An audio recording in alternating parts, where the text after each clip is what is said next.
drawings are preserved in a way we could see every fin, fish, and feather described to a T. A Florida so beautiful river to see in the travels of Billy Bartram. In this beautifully illustrated talk, Andrea will lead us through the brother gardeners, who were people involved with botany, empire, and the birth of an obsession, the obsession with gardening. In addition to the brother gardeners and her current book, The Invention of Nature, which tells the story of Alexander von Humboldt, Andrea has been nominated for the Samuel Johnson Prize in 2008. Her book, The Founding Gardeners, which focuses on the American gardeners, was on the New York Times bestseller list. And what she will be speaking about tonight, what we know so well, at least from the John and William Bartram angle, the Brother Gardeners won the American Horticultural Society 2010 Book Award. We're delighted to have Andrea here with us before she returns back to her home in England. So please join me in welcoming Andrea Wolf.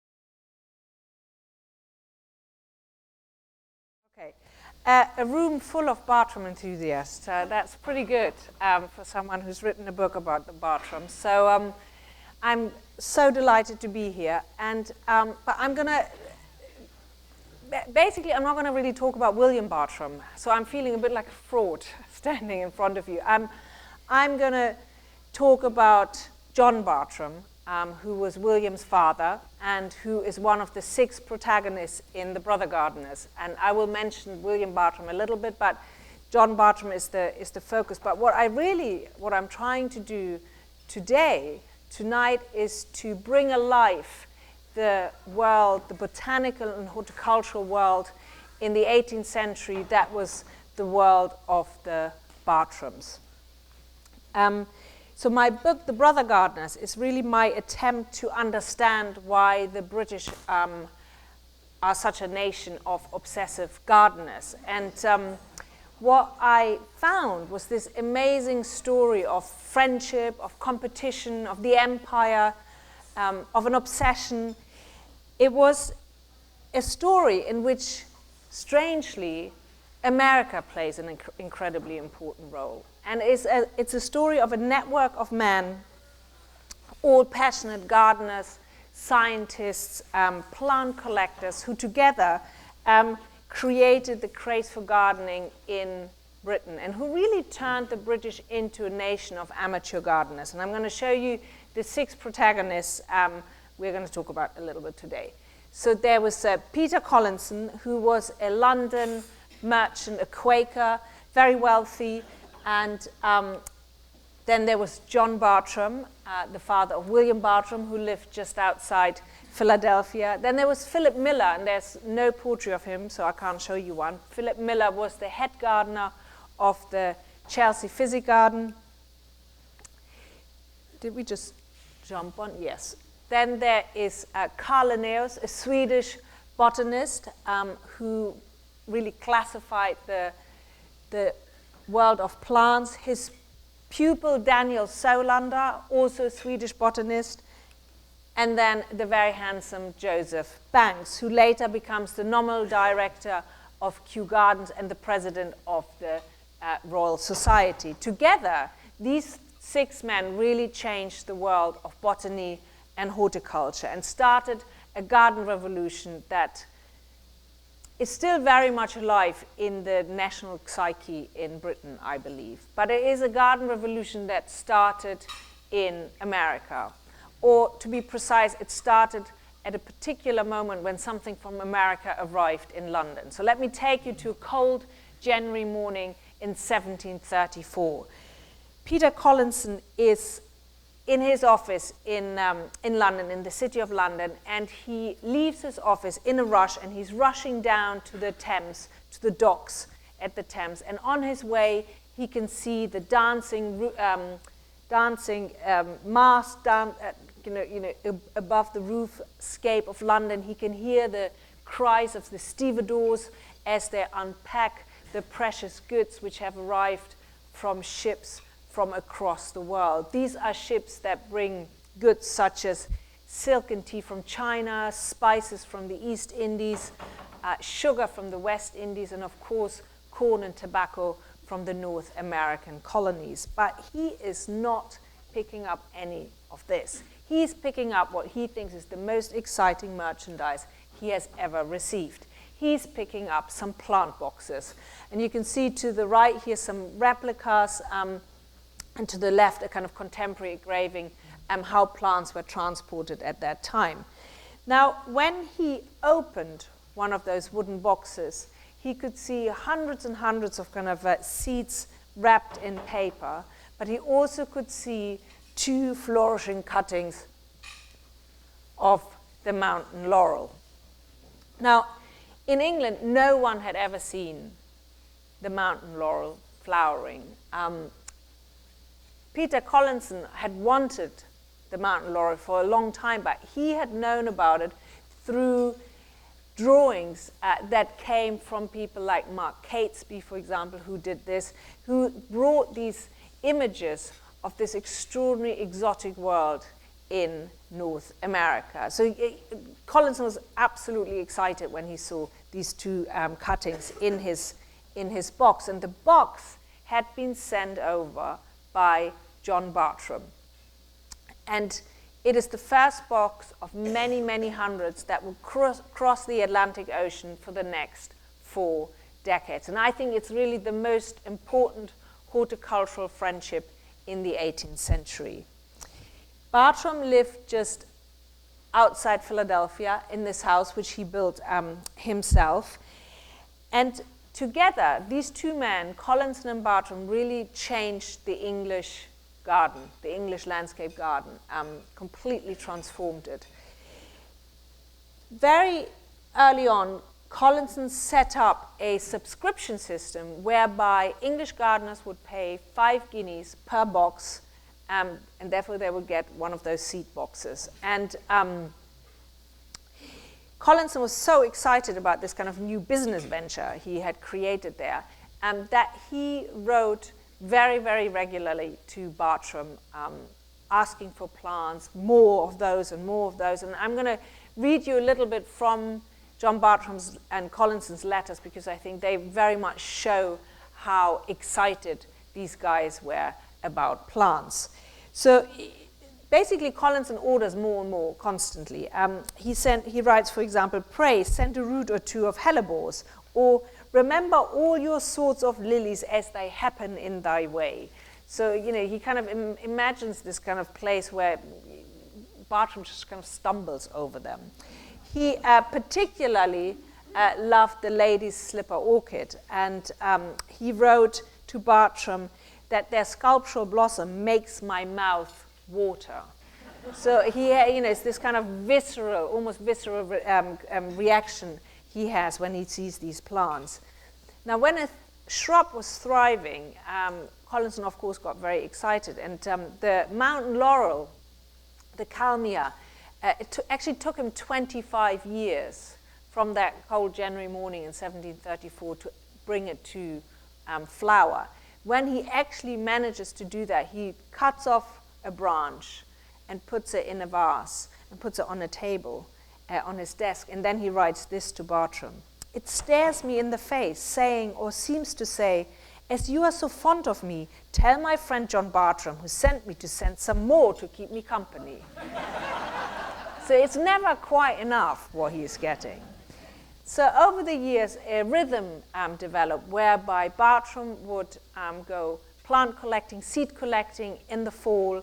Then he would pack up the boxes, the seeds over the winter, and then send them to London, where they would arrive in early spring. And then Collinson would distribute the seeds to the English gardeners.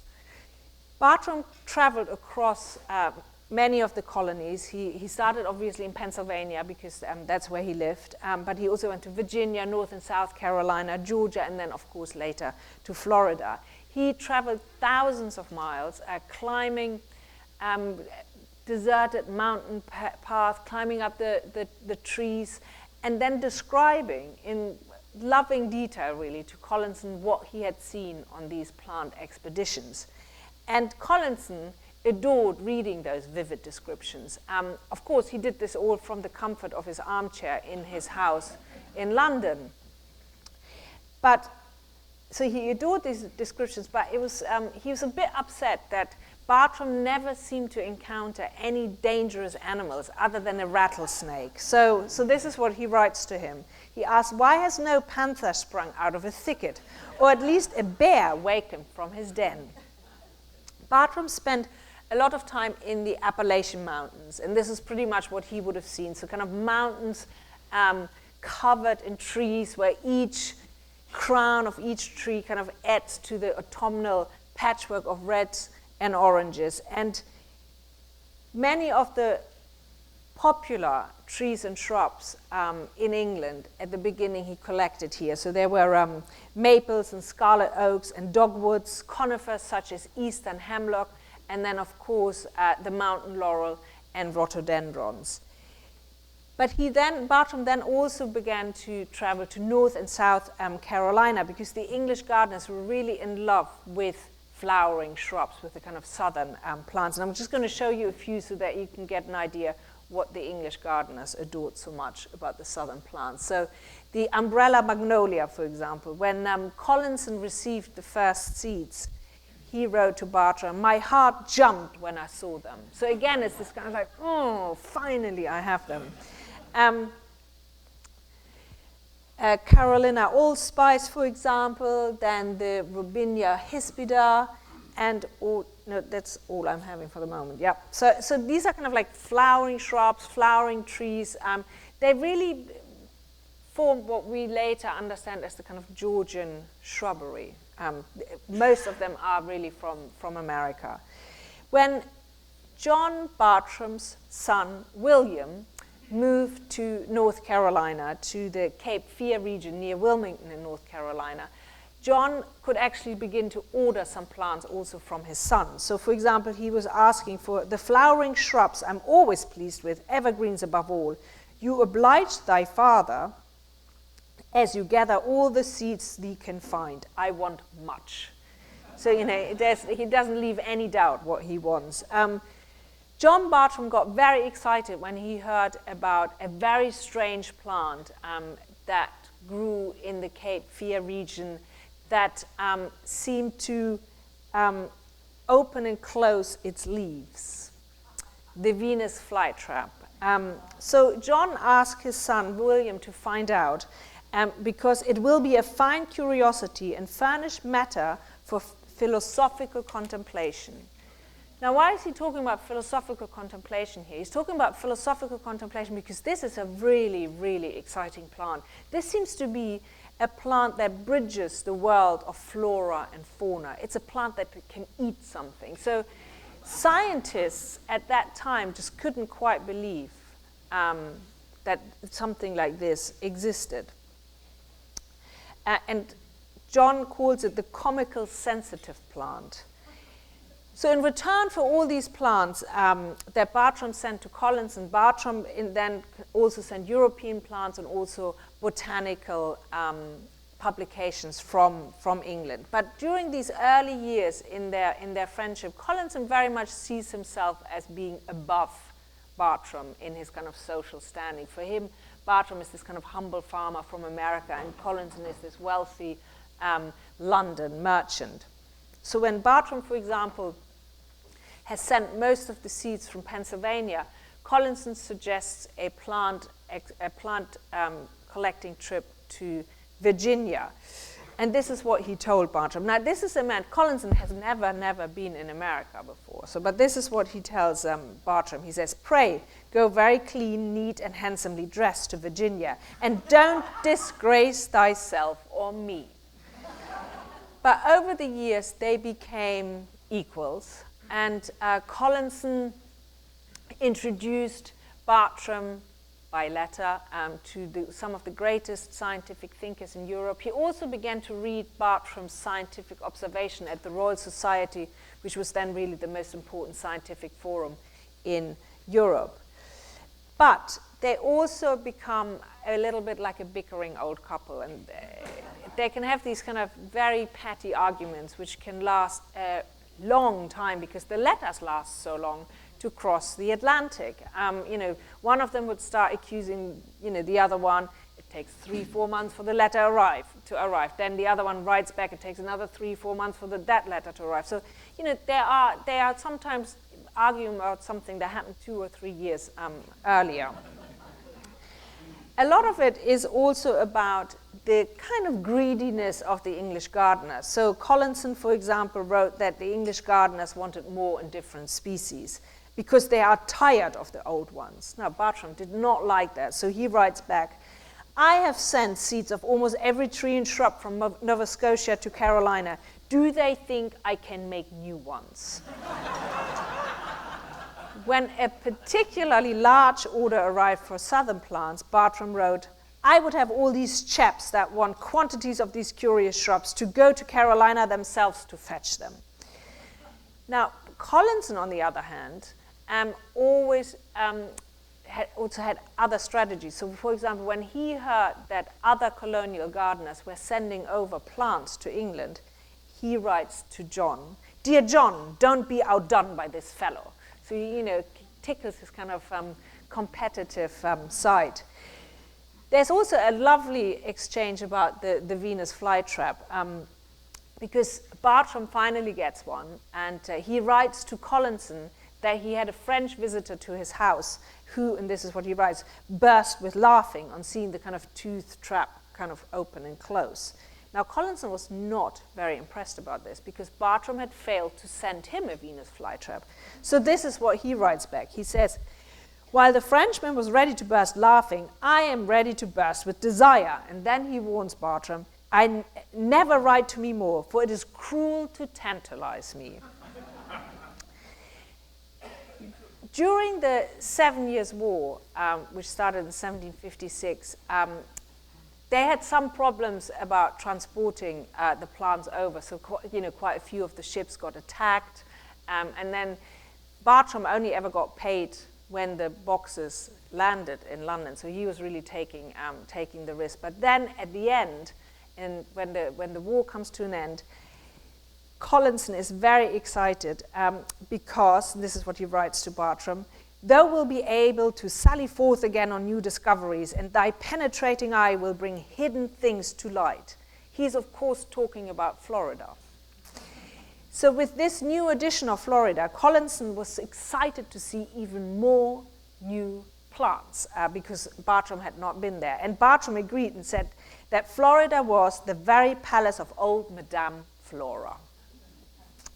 And Bartram, could also be a little bit of a show-off. So he was certain, he wrote to Collinson, to find more curiosities in 6 months than the English, French, and Spanish have done in 60 years, which is 120 years. So he was pretty certain that he was going to be successful.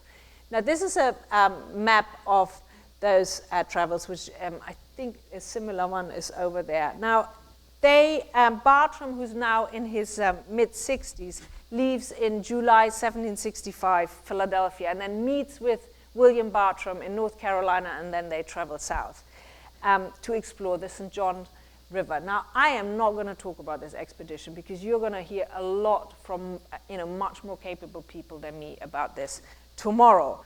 The only thing I'd like to say is that when Bartram returned home, he had, of course, collected some seeds.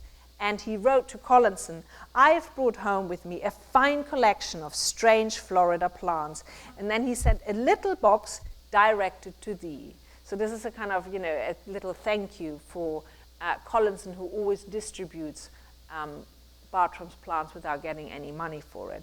So he, for example, collected a rare tupelo with red acid fruit called limes, which is used for punch. So this was Nissa ogichi. Did I pronounce this correctly? He found magnolias, a shrub like a dogwood, he said, a cypress in deep water, and a very odd catalpa with pods round as an acorn and short, which was Pinknea pubens. These Latin plant names from Florida, which I don't know which I don't see in England. I make up my pronunciation in my head for years, and then you kind of say it to someone, they're like, what are you talking about? So you are allowed to correct me. And then, of course, on this trip, although not in Florida, but in Georgia, they found the Franklinia, although they didn't collect the seeds then. So over the years, over those decades, huge amounts of American plants crossed the Atlantic. And Collinson begins to order what he says, like a horse load of cones. So he seems to imagine that America is this kind of like abundant Eden, and Bartram is just to rake up the kind of cones and the acorns. So Bartram then very quickly tells him, like, no, it's not quite like this. I have to risk my life and my limb. But soon every wealthy English gardener was basically ordering plants, seeds, not plants, seeds from Bartram. And the most prestigious order came from the Prince of Wales, who ordered plants for his garden at Kew, which would later then become the Royal Botanic Garden in Kew. So Collinson and Bartram really began to transport America to England, completely changing the English garden. Now, William Bartram, of course, goes on to write his travels, in which he really looks at nature as a scientist, but also as an artist, which you can see very clearly around us here. So he was enraptured by nature's beauty, but he also described it very meticulously in a kind of scientific way. And this is where I would like to pause for a little bit about the brother gardeners and tell you a little bit about Alexander von Humboldt, because I think these two guys are pretty similar. Now, I'm at the end of a 7-week publicity tour for my new book, The Invention of Nature, which is about Alexander von Humboldt. And I knew I'm going to do this talk right at the end of my tour. So while I've been talking about Humboldt, I've been also thinking about William Bartram. And the more I talked about Humboldt and the more I thought about William Bartram, I thought there are some similarities. And I'm just going to throw this into the room, and maybe we can talk about this a little bit more later on after the talk. But I've spent a lot of time in train stations and on airports and on planes, so I had a lot of time to think, so maybe I'm completely barking up the wrong tree here. But I would like to tell you a little bit about Humboldt, and then you can maybe see some similarities with William. So Alexander von Humboldt,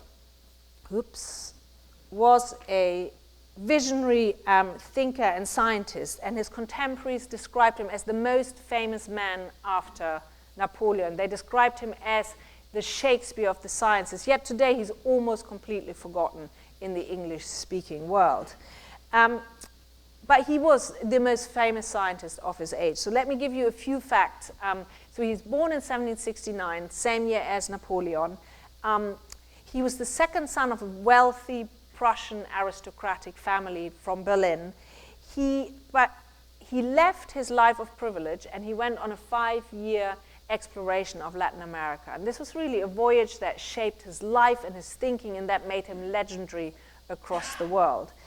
He was brazenly adventurous. He ventured deep into the rainforest in Venezuela, for example. He climbed the highest mountains in the Andes. And it was during this voyage that he came up with a new concept of nature. And it's a concept of nature that still very much shapes our thinking today. He came up with this idea that nature is a web of life. He describes Earth as a living organism where everything is connected. He also brought together art and science, because he said we have to use our imagination and our feelings to understand nature. He's also the very first scientist to use scientific data graphically. This, for example, is a cross-section of the Chimborazo, which was a volcano in the Andes, and all these kind of little bits of writing in the mountain. These are plants that he found according to altitude. So he really he looks at nature as one of global patterns, and he really defines global climate and vegetation zones. He's also the founding father of environmentalism, because he warns about the devastating effects of monoculture, irrigation, and deforestation. And amazingly, he predicts harmful human-induced climate change in 1800. He influenced artists, writers, scientists, poets. Thomas Jefferson, for example, called him one of the greatest ornaments of his age. Charles Darwin said he would have never boarded the Beagle without him and therefore not written the Origin of Species. Henry David Thoreau's Walden would have been a very different book without him. And John Muir's ideas of forest preservation were heavily influenced by him. He was obsessed with measurements. He schlepped, for example, 42 scientific instruments across Latin America. But he also said that nature must be experienced through feeling and imagination. So he's driven by this sense of wonder. He's not just a scientist. He also perfects a new literary genre when he combines poetic landscape descriptions with scientific observation, which sounds to me very, very similar to William Bartram's travels, which were published before Humboldt published Aspects of Nature, which Humboldt published first in German in 1808. Views of Nature becomes a huge bestseller, and it's really very much, I think, also like Travels, a blueprint of a lot of nature writing today. He described nature there, I think, like William Bartram also, sometimes more like a poet or not like a scientist. So, for example, at the Orinoco Rapids in Venezuela, he talks about rainbows that danced in a game of hide and seek, colored bows shine, vanish, and reappear. He coins a beautiful term for atmosphere. He calls it a Luftmeer, which means air ocean. He creates poetic vignettes when he describes strange insects that poured their red phosphoric light on the herb-covered ground, which glowed with living fire as if the starry canopy of heaven had sunk upon the turf. Like William Bartram, he was not just interested in nature, he was also fascinated by the indigenous people in South America in this case. He always stopped and asked them and questioned them. He calls them the best observers of nature. He calls them excellent geographers. He is fascinated by their worship of nature. All things that I know also from William Bartram. He very often includes them in his landscape painting. So this is one. You can see the kind of three figures there. One is Humboldt. One is Aimé Bonpland, the French botanist, and one is an indigenous person. And he has a detail. Humboldt, of course, the one with the top hat and the very muscular legs. He also brought home sketches of Inca monuments and Aztec manuscripts. So he's interested in their culture. He really shows the Europeans that these ancient civilizations are sophisticated cultures with rich languages and architecture. Like William, Humboldt also believed that traveling provided the knowledge that was really needed to understand the natural world. Scientists, he said, needed to leave their garrets and explore nature, and failure to do so, he said, would make them like those geologists who construct the entire world according to the shape of the nearest hills around them. When Humboldt left Latin America in 1804 to return to Europe, he stopped in the United States because he wanted to meet Thomas Jefferson, whom he greatly admired. But he first stopped, he landed in Philadelphia, actually. And at the end of May, he arrives there, and a great many people meet him, including William Bartram. So I thought this is just kind of, brings it perfectly together. Now, the painter and collector Charles Willson Peale organized a dinner in his museum in honor for Humboldt. And who was invited? William Bartram. Now, I only thought of this a few days ago on a train, so I have really not done any research what exactly happened at that dinner, but I think it's certainly something I'd be very interested to find out. But enough of Humboldt now. Let's go back to the brother gardeners. So Collinson and Bartram transport America to England. While at the same time, there's a quiet revolution happening in the flower beds in England. And the man responsible for that is Philip Miller, who is the head gardener of the Chelsea Physic Garden. Now, we don't have a portrait of him, so I'm showing you the Chelsea Physic Garden instead. He arrives there in the early 1720s, and he turns the garden pretty quickly, within a decade, into one of the most thriving botanical collections in Europe. And he does so by exchanging plants with horticulturalists, botanists, and plant collectors across the world. Miller is also one of the first subscribers to Bartram's 5 guinea boxes. But the really extraordinary thing about him is that he writes a book called The Gardener's Dictionary, which was the first edition is published in 1731, but he publishes several editions throughout his lifetime.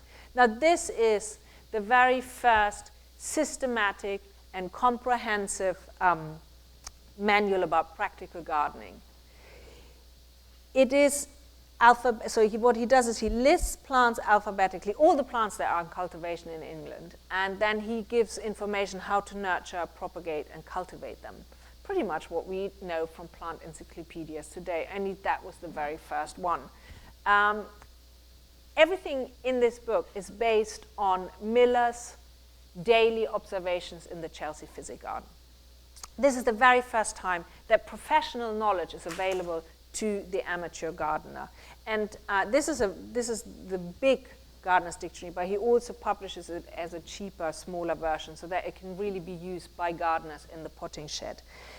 The other extraordinary thing is that he bases everything on these scientific observations rather than repeating superstition and myth that has been repeated in all the other horticultural treatises at that time. So basically, books that were published at the same time were still repeating kind of plant lore from medieval times, such as if you plant your roses during full moon, you have double blossoms, or if you graft your lemons on mulberry trees, the lemons turn red.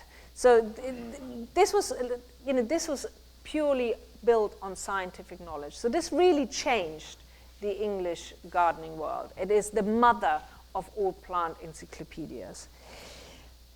But Miller did not only work at the Chelsea Physic Garden, he also, together with Collinson, advised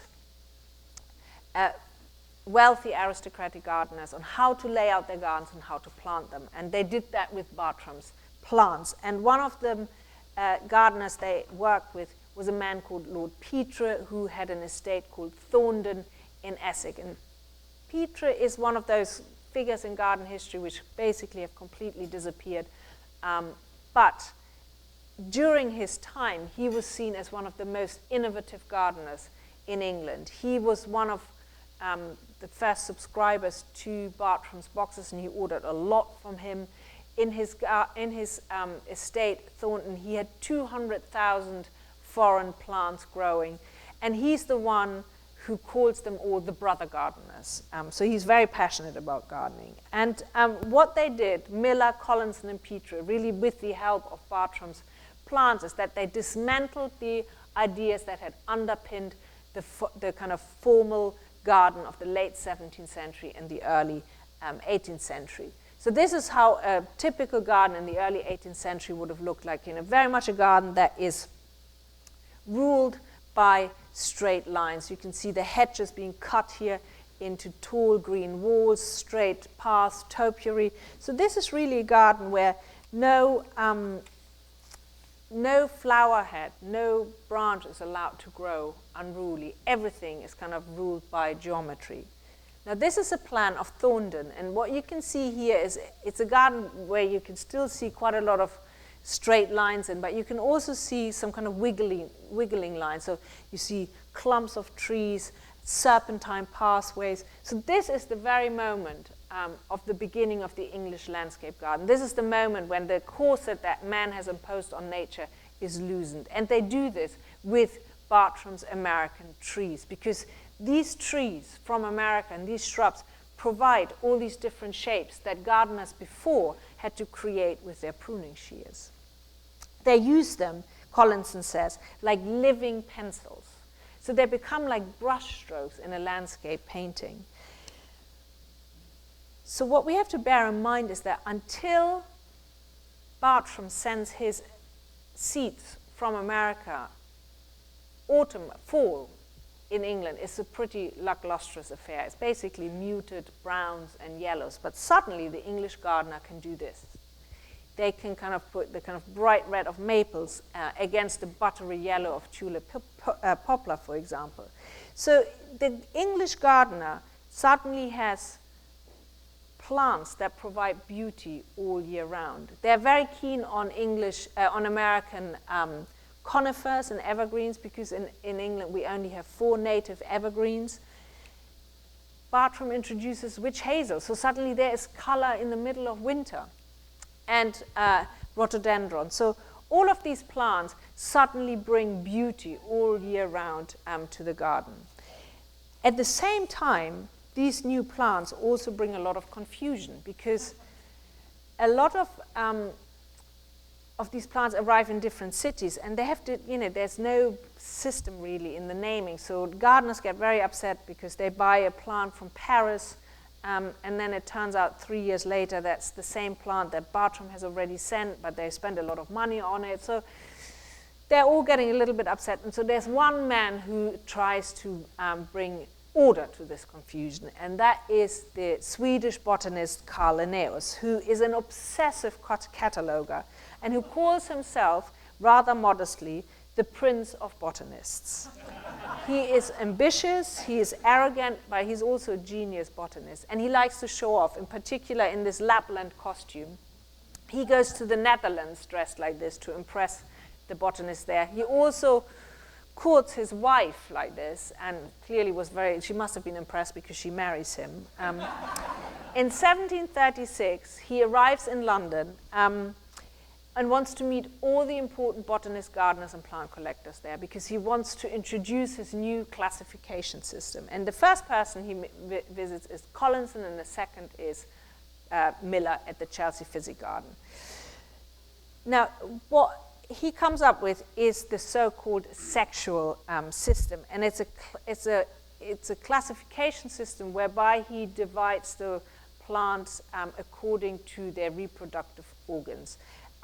What he does is this: he divides the world of flowering plants into 23 classes according to the number of their stamens, the male organs, which he calls husbands. He then further subdivides those according to the number of the pistils, the female organs, which he calls wives. Now, the English botanists are rather shocked by the indecency of the system. Collinson writes to Bartram that it tends but to embarrass and perplex the study of botany. Botanists were rather scandalized to learn that plants were making love in the flower head, which was not helped by the fact that Linnaeus called it the bridal bed. So the whole plant world suddenly seemed to be involved in this kind of horticultural orgy, and really the British botanists did not like that. In fact, one botanist said that the sexual system was just too smutty for British ears. So they didn't really like it. So they also equally refused to accept his new naming system, which he introduced in 1753, and which was, again, very simple and straightforward, and he tried to bring order to the world of plants with that. And that's still to this day, since 1753, it's our international standard of plant names, the kind of 2 Latin names that each plant has. Linnaeus invents that. Now, in order to understand how amazing this is, let's have a look how a normal plant would have been, how a plant would have been named before. A plant name before had the description of the plant. So this is the Latin name of Kalmia angustifolia, the mountain laurel. I'm not intending to read this in Latin, but in English it means evergreen dwarf laurel with oblong narrow leaves growing in bunches which are placed opposite. Now that's quite a mouthful for a name. And the other problem is every time a new plant was discovered that was similar, you had to change this plant name. So if you, for example, had found something very similar but with hairy leaves, you would have to say, but without hairy leaves. So the names of plants became longer and longer with all the new plant discoveries. So something had to be done.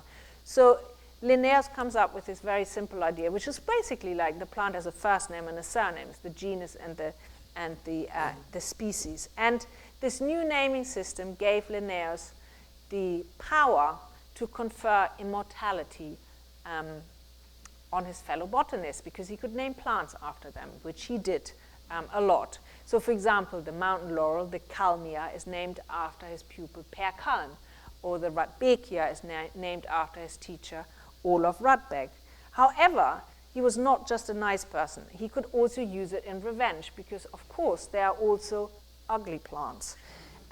So, for example, he has an enemy who is called Johann Georg Siegesbeck, who was the director of the Botanical Garden in St. Petersburg, and he had very publicly criticized his sexual system. This man is today remembered with the Siegesbeckia, which is a stinking weed that thrives in wasteland. So, not so nice of him. But again, Linnaeus had problems convincing the English, and he decided to send his rather charming pupil, Daniel Solander, to London to convince the English to begin using his classification and his naming system. And also to learn about gardening, because by then, in the summer of 1760, when Solander arrives, Britain is really the leading gardening nation in Europe. Gardening and horticulture have become very much a defining part of British culture, and Solander, wherever he turns, cannot believe how many different types of gardens he sees, and how these gardens are all filled with American trees and shrubs. And he writes about that, and I'm just going to show you a few. So, for example, Callicarpa, the English adored the purple berries, never managed to actually get them to fruit, but they tried. Tulip poplar, Magnolia grandiflora, which caused a sensation when the first one flowered in London. And the fringe tree and the southern catalpa, which even today when you go to Westminster, to Parliament Square in London is entirely planted with southern catalpa. Even Capability Brown, the man who created the kind of epitome of the English garden, actually used a lot of foreign trees and shrubs from America.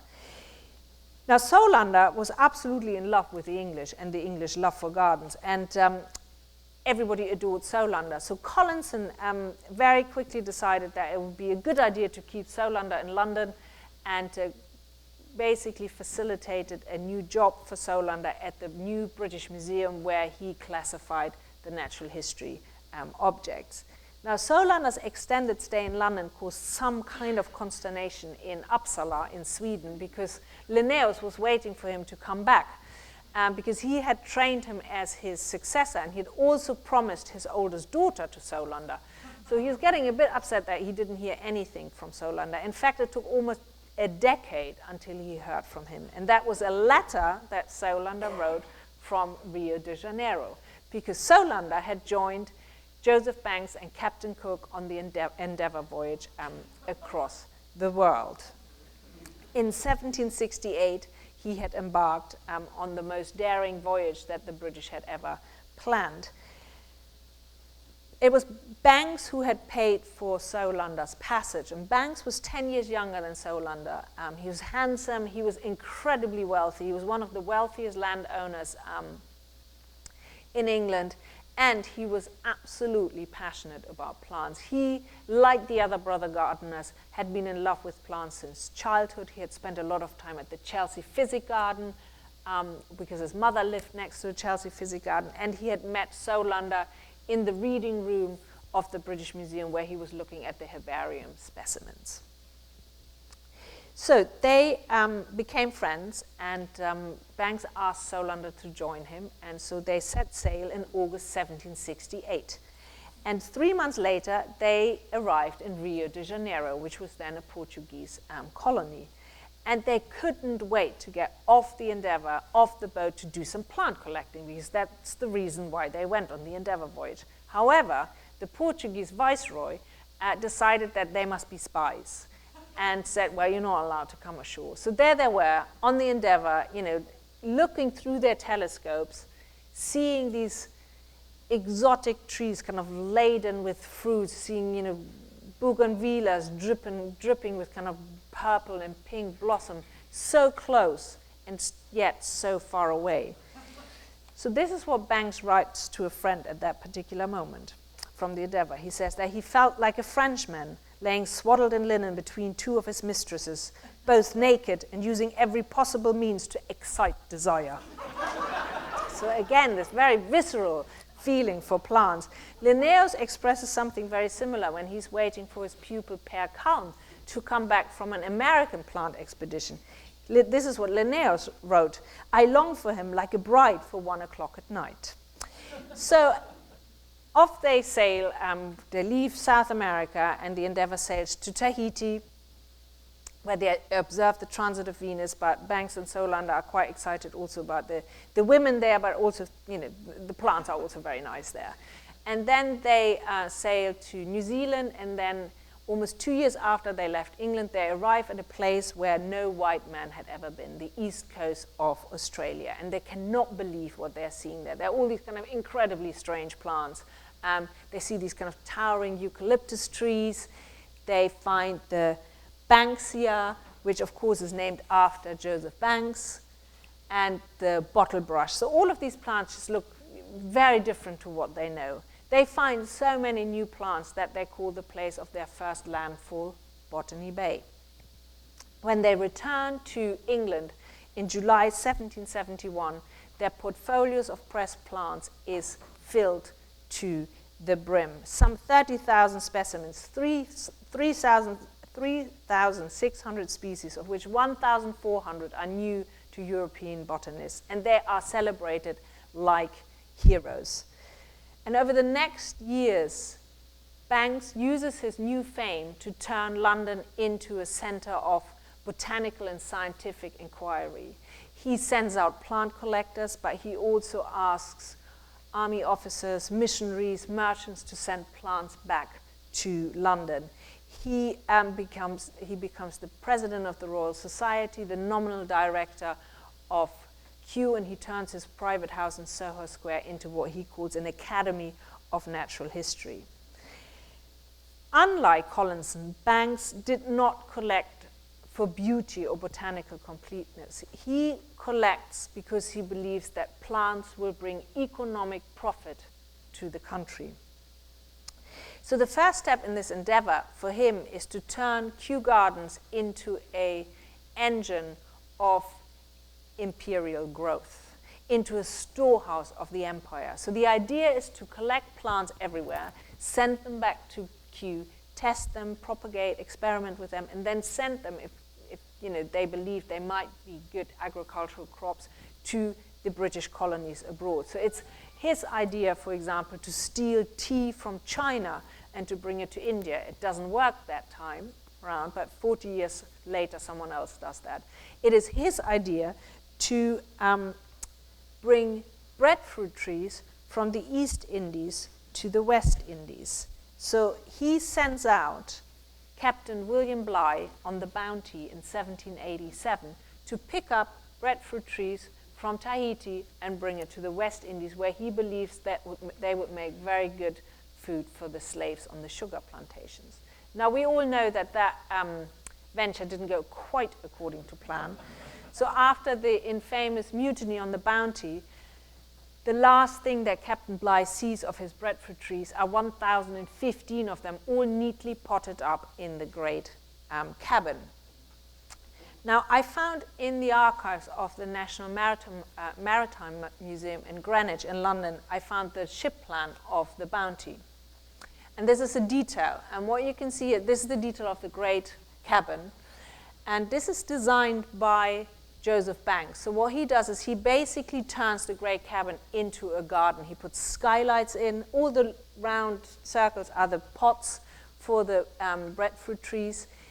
The entire cargo on the Bounty was the water they needed to water the breadfruit trees. So this is really a floating garden. So plant transportation has come quite a far way from the few boxes that John Bartram was putting on the boats, ideally under the captain's bed. At the same time, more and more plants are flooding in from the expanding empire. Some 6,000 species arrived in the 18th century in England, and some of our most popular garden plants, such as dahlias from Mexico, hostas from Japan, fuchsias from South America, and the first Asian magnolias and hydrangeas. Bartram's American plants by then, by the end of the 18th century, have become so common that their prices have really plummeted. And you can basically buy them in all the different nurseries which are in London. In London alone, there are 200 nurseries at the end of the 18th century. There were 15 in the whole of England at the beginning of the 18th century, just to give you an idea how crazy the English became about gardens. In fact, by the end of the 18th century, the British were so passionate about plants that plant theft became a very common problem. So common that Collinson's garden was emptied 3 times, and he was getting really annoyed. So he and his friends pushed an act through Parliament which punished plant thieves with deportation to the colonies.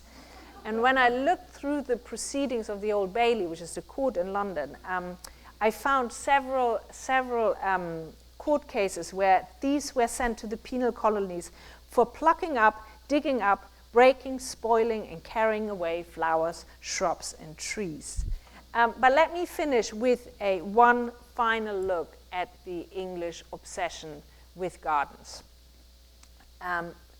So this is obviously a caricature, but I found a diary entry. This from 1777. I found a diary entry from exactly the same year where one onlooker seems to be observing exactly this, because this person observes at a dinner party the following: 11 damsels which had amongst them on their heads an acre and a half of shrubbery, besides slopes, grass plats, tulip beds, clumps of peonies, kitchen gardens, and greenhouses. Thank you.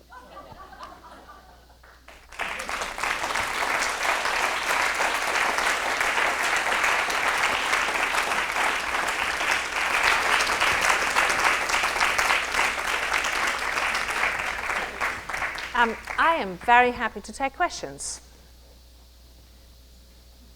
Yes? Pests. What about transportation of pests along with all these plants? I don't actually know about pests. I know that they had problems with rats, but that was more a problem that they were kind of eating the plants and making nests in the seed boxes. Invasive plants I can talk a little bit about. So I can happily report that not a single plant that John Bartram introduced to England became an invasive plant. Joseph Banks introduced a couple which were invasive, including one rhododendron from Turkey, which is basically pretty much destroying the whole Welsh mountains at the moment. And there were a couple of plants that Collinson sent over to Bartram when Bartram wrote back saying, like, what did you send me here? It's, escaped the flower bed and it's kind of overrunning flowers. But on the whole, they were kind of, I think, too excited about new plants to really worry about that. Yes? I was wondering, here there's a big movement to have some native plants, and I wondered if the same is the case in England now. I love Kew Gardens, by the way. Fabulous. Well, Kew Garden is pretty much the opposite of native spaces. I would say no, not as much as here, and I'll tell you why. Because when you say native species, you have quite a bit of choice. The problem that English gardeners have is that there aren't actually that many native species. So, for example, we have four native evergreens and conifers. So, not too exciting for the English gardener. And I think in England, maybe even more than here, because it was such a huge empire, there are so many plants that are thought of being native. So, for example, when I talk to people in England about the brother gardeners, there is quite a lot of confusion about, when I said, well, that's an American tree, and they go like, no. Or, everybody in England basically thinks, for example, that the horse chestnut, which is like one of our most popular park trees, is English. So there is a slight confusion in the English mind, I think. Sweet peas, for example, almost every English gardener thinks they are kind of native. So there is a slight confusion what is native and what isn't, because plants have been introduced for so many hundreds and hundreds of years. Yes? Was Peter Collins commissioned by the king to work with Bartram, or did he just, I misunderstood what you said when he saw the things coming off the strip. Did he just happen up on those things on the ship? No, what happened was that basically through the Philadelphia Library Company, Collinson was put in contact with John Bartram. So Collinson was a Quaker merchant and did a lot of business with the Quakers in Philadelphia. So that's where the connection came. And for many years, he tried to write to his business partners, please, when you send cloth over or something like that, please put in a few seeds you can find that happen, to come across, when you happen to come across them. And he kind of not really succeeded. So he was quite desperate to find someone to send him something more regular. So the people from the library company knew Bartram, because Bartram was not a humble farmer. I mean, Bartram was a very close friend of Benjamin Franklin, for example. Bartram is one of the co-founders of the American Philosophical Society. So he was a very well-known figure in Philadelphia. So he was put in contact with Collinson, basically. And what about shipment the other way? Did Bartram bring any of the limited things from England here? Yes, so I mean, so basically Bartram and Collinson never met. So one was in America, one was in Europe. But in return for the American plants that arrived in England, Collinson, but also Philip Miller, were sending over European plants. Never quite enough, so Bartram constantly complains, I think quite rightly so, that he doesn't get enough and that the stuff is not special enough and that they are not really making an effort. But by the end of his life, he has a pretty amazing collection of European plants in his garden. Is there any common things here that he brought? I mean, is there anything today that proliferates in our garden? I don't know. You will have to ask Joel about that tomorrow. Norway maple. Norway maple. And wasn't that also paper mulberry? Yeah. That's quite invasive up in Philadelphia, isn't it? Yeah. It's here too. I Oh, saw is it? Okay. So yeah. So that's one of the more invasive. Did anybody bless England with kudzu? I don't think so. Yeah, I know. Yeah, because that's just terrible here. With you when you go back. No. I have always wondered about. So there are some gardeners in England who grow poison ivy. That was introduced by John Tredescan to, but it's not really invasive in England. So it kind of depends on the climate, I think. But you wouldn't really think of planting that in your garden. Yes. You talked about tree species. What were the original? You said there were very few tree species in the forest, native forests of England. I said we have only 4 native evergreens. I'm not talking. So we have quite a lot of deciduous trees. What's happened to those versus the trees that have been brought in? Do we have complete forests in England that are made out of imported trees? We have some older forests, but I mean I don't think there's any bit of forest that I know of that is completely untouched by the hand of man in England. It's basically impossible because the island is too small. And I mean, the English Navy, I mean, the English have forested their forest for a very, very, very long time. England is glaciated during the Ice Age, and all of the forests and flora of England are less than 15,000 years old. There you go. That's the problem there. There's something like 3 species of oaks and 2, I think only. 2. Yeah. Bartram claims that he knows of about 30, and no one believes him. Yeah. Well, today then those forests are made up of perhaps some natives, but a good deal of non-native trees. I see. Yeah. Yes. Andrea, could you name a handful of gardens in England today that reflect this historical significance of the Bartram plants that are intact or have been restored that we might visit? I think the most important, and I'm also going to refer to Joel to this, but I think the most important is Paynes Hill.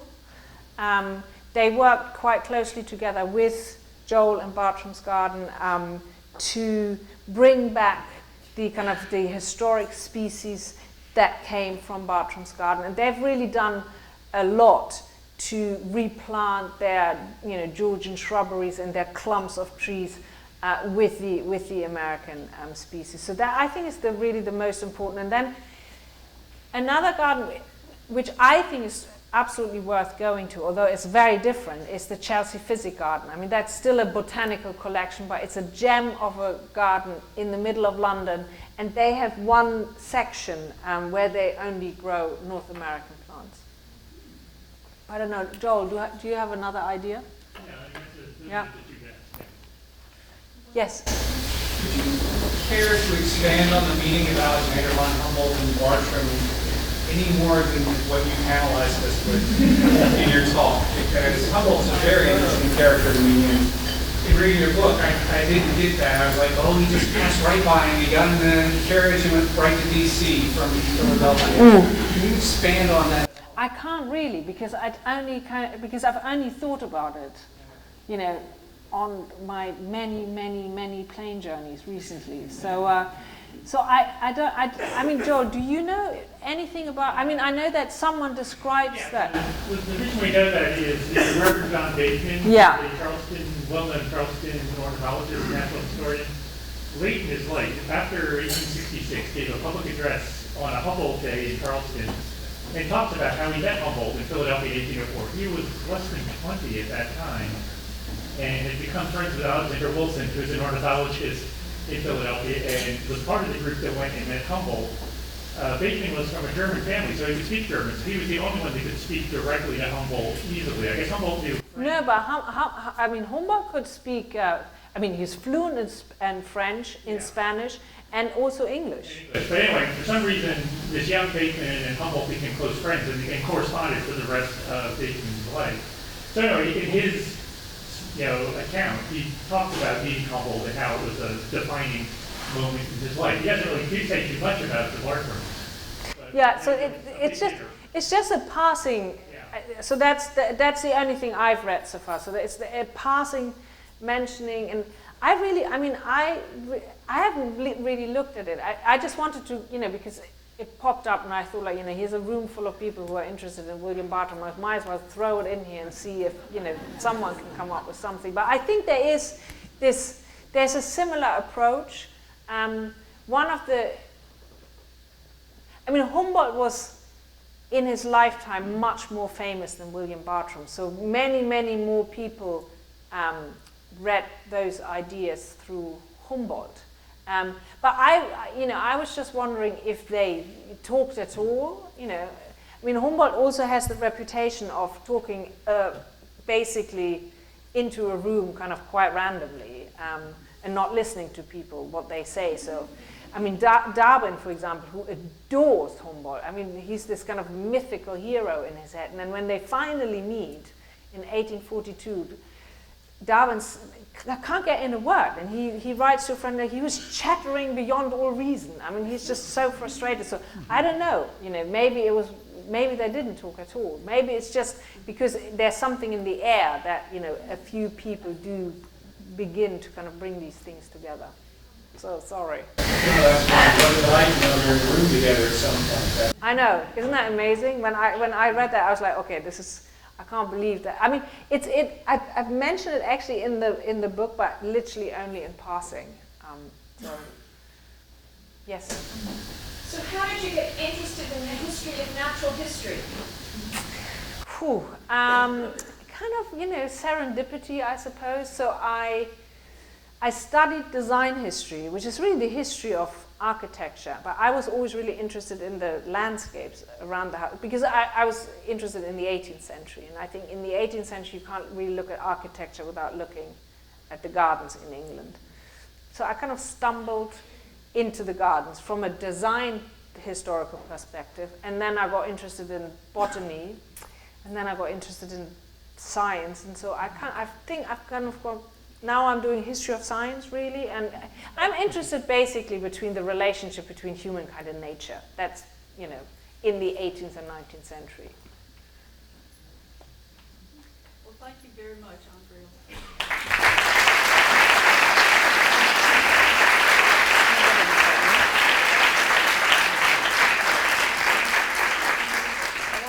I wanted to give this to you as a way to remember William Bartram and to think more about him. Let me unpack this. Very exciting. Pack it back up. I'm gonna pack it back up. Aww. Look at this. This is a wax Thank portrait. you.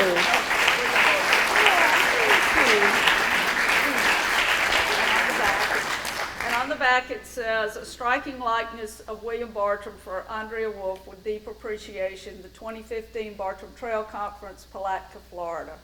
Oh, thank you so much. My God, that will go in my office. Oh, thank you. Thank you so much.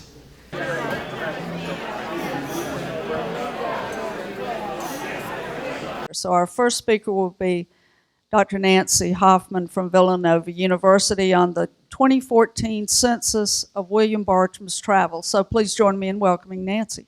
Yes, well, I think that it's nice to be first because I'm going to talk about the first edition of Bartram's Travels. That's one of my purposes. And I also want to talk about a census that we have been doing for the first edition.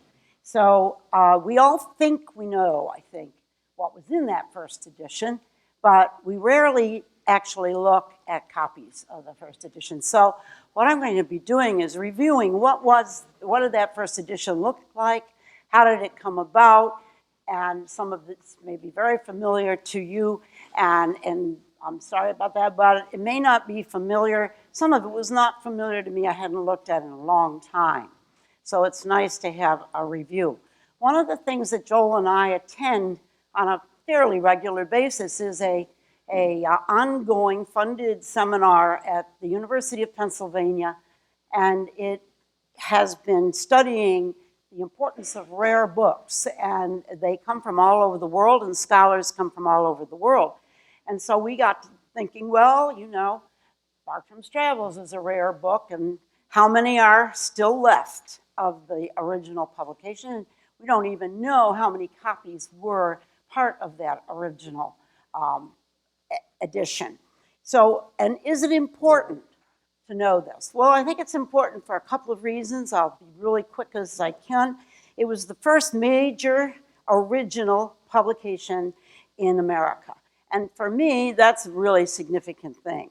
What does that mean? Well, it was not a reprint Bible. It was not an encyclopedia offering. It wasn't especially a reprinted novel. They were very popular, and the Bible, the most popular of all. This had an American author using original material, mostly from his trips to Florida. So here we have that significance, I think, in itself is really important. How successful was it? Well, there have been all kinds of questions about how successful it was. But I think as we've gotten into it, we see that the book itself was more valued than you might imagine. Of course, we know it was reproduced in Europe very quickly. But I think what we've been discovering, but I'll get to this again later, is that the books were held in families, they were hung on to, and then they were bequeathed to libraries. So we've been collecting data. We now have actually examined over 70 copies of the first edition. So these are things that when you look at the edition, you can't always get from WorldCat. This is not the way, you know, you can really find out what was going on. You don't pick up marginalia, you don't see the condition of the book, and so you don't know who owned it and how it was passed along. So that's those are the two arcs of the things that I'm going to look at. The first thing that I have up here is the certificate that was given to William Bartram from the American Philosophical Society.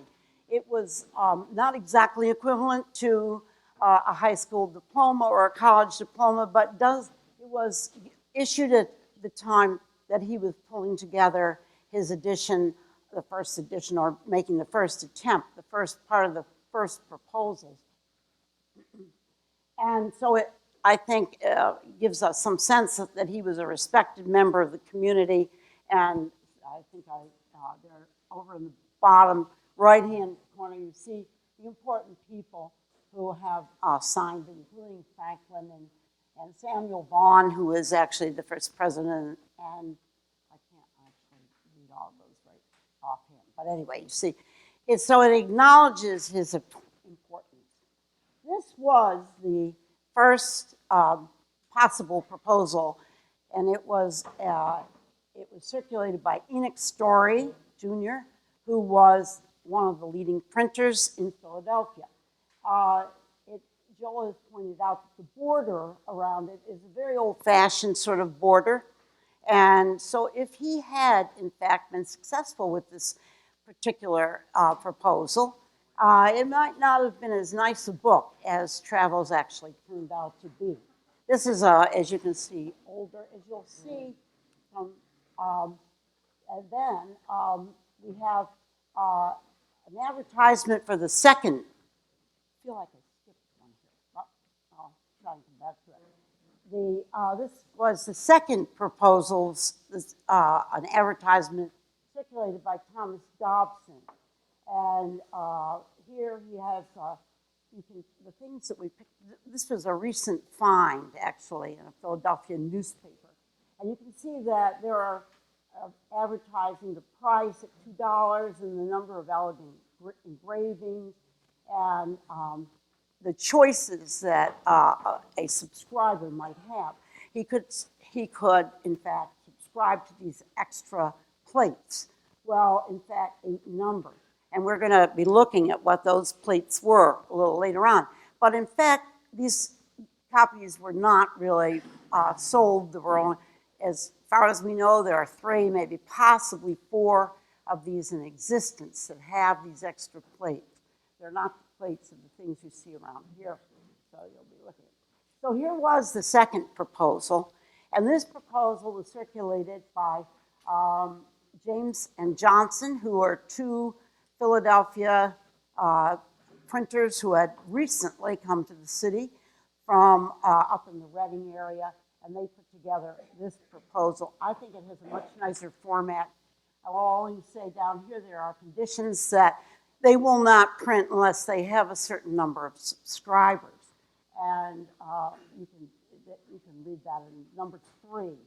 And so they have to wait before they will actually put it to press. Okay, what was nice about this proposal was that it gave you a specimen on paper and of the type, and it also gave you a lovely selection of the text itself. And this would be the modern Payne's Prairie, or where Bartram joined an encampment. And it's kind of pieced together from several snippets, but I'm going to give it towards the end. You can see there's, this is, he notes that the slaves, the Indian slaves, and they're definitely inferior to the Indians. So the Indians were enslaved in the Indians. Okay, so then finally we have the Red Warrior, whose plumed head flashes lightning, whoops in vain his proud ambitious horse, strings and pants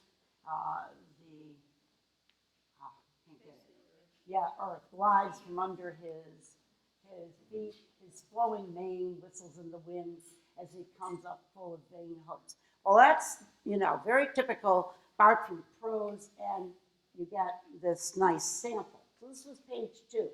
Page 3 told you who had already subscribed to this, so you can see you were in good company. And you see a couple of Franklin names there. You see Right Reverend William White, who was the Archbishop of Philadelphia, and a very powerful Samuel Powell, of course, was the mayor, and Bingham and Francis Hopkinson, all these names, Shippen, Pennington, they're all very familiar for Philadelphia names, and then, of course, the Franklins there towards the end. And one was the other reverend there was the Reverend Bishop of the Methodist Church. So here we have one of the plates that we are familiar with. This one is signed on the back with William Bartram's name and is part of the collection at the APS, the American Philosophical Society. And it was, used for, he was drawn by William Bartram and it was used as a prototype for the engraver. Now, engravers were rare, hard to come by, and in Philadelphia at the time. This is what we believe is Thomas Jefferson's copy. This was taken from the Library of Congress, where in the Jefferson papers. We don't know what pretty long shore, sort of little graffiti there underneath. Okay, so I'll just pass on with that, and you can think about that. Now here's one copy in good condition of the travels. We would have looked at some boxing and watermarks and all, but really, for the most part, a good condition. This is another copy. So a number of them are, but where's the bad copy? Skipped it. All right, so typically, the inside, we're going to look at the plates. What was inside this first edition? There was generally a map, but not always a map. Okay? It was advertised that there were between 6 and 8 plates. So sometimes when we find, sometimes it's 6 and sometimes it's 8. And sometimes the map is there and sometimes it's torn out. I think it was considered a kind of a valuable thing. There are a couple of things that you might note right down there at the bottom. He has the note wrecked here. I know Thomas looked at that at the times, and we have all of the, we just made a little inset so you could see that lower part better. Didn't fit too well.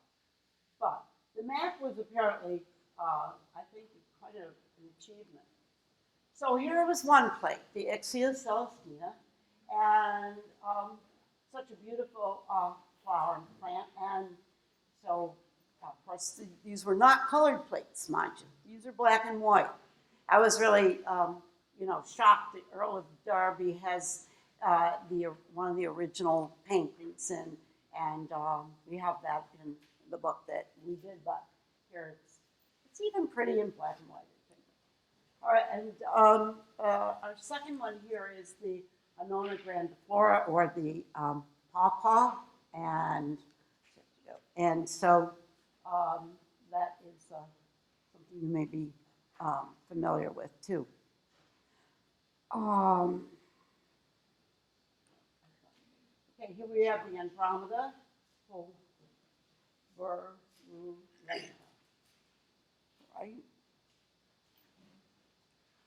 Next, the familiar oak leaf hydrangea, Hydrangea crucifolia.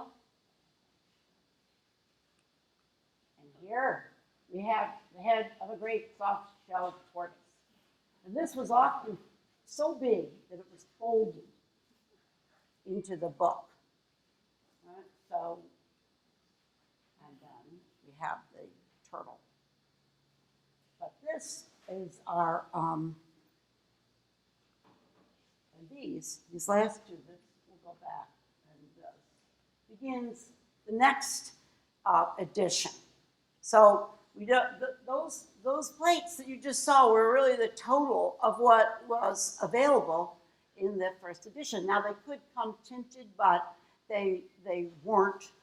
Generally, nobody paid for the tinting, and they were just hand tinted. They weren't engraved at all.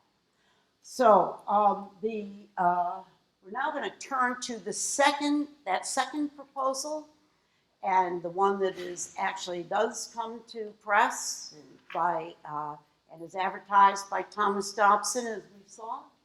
Okay, so this is the first of our gopher turtle, top and bottom and top. They're kind of reversed.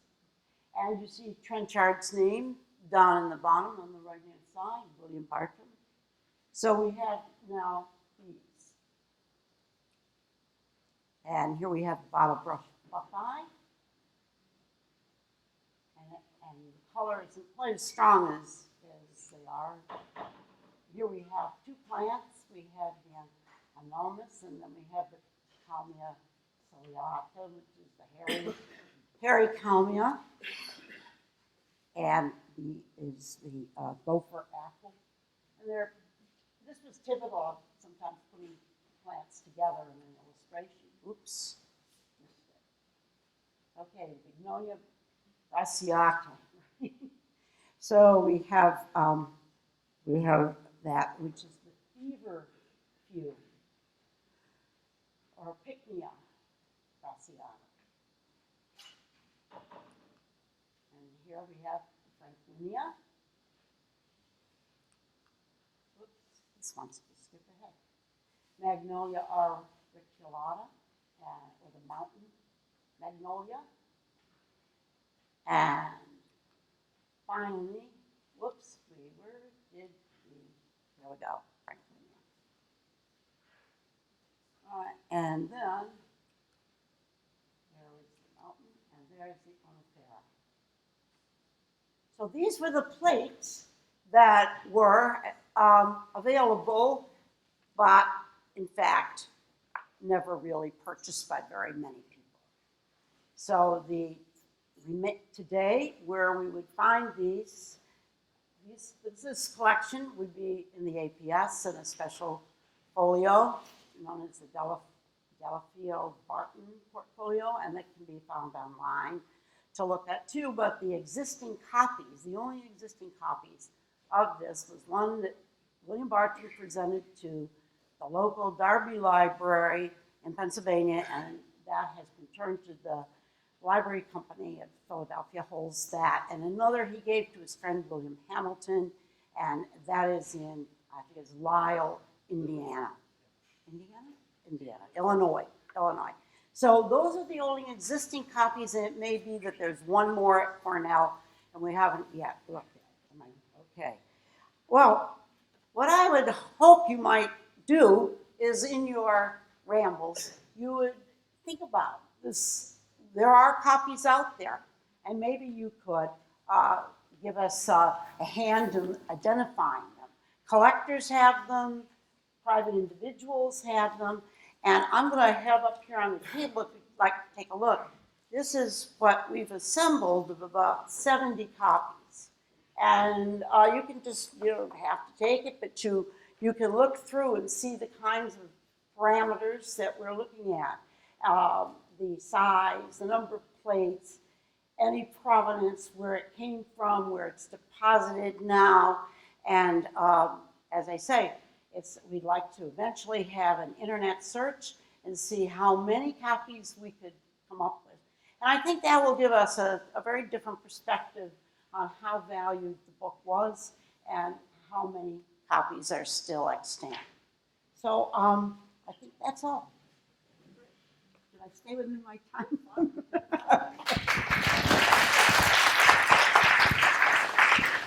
Professor Tom Halleck.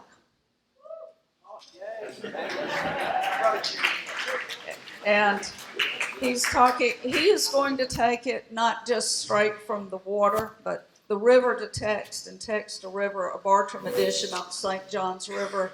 And Tom sneakily brought his own cheering section. His students are here. Yes. So my goal for this talk is to desentimentalize William Bartram a little bit without diminishing our appreciation. That's the sort of outset. And I want to thank Sam. Where are you, Sam? Is he here? He's doing something. Dorinda, friends like Bill and Nancy. It's really cool to be on a panel with him. The BTC and the Bartram Trail, the Putnam County Bartram Trail Conference. I think it's remarkable. I haven't seen anything of this strength anywhere. It's really, you deserve a round of applause, and thank you.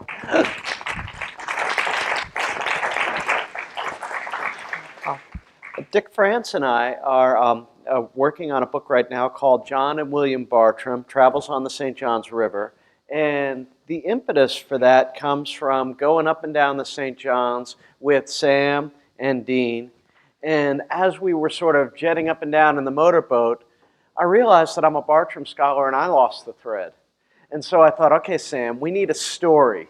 We need to flesh this out. We need a volume of John and William on the St. John's so they can piece it together.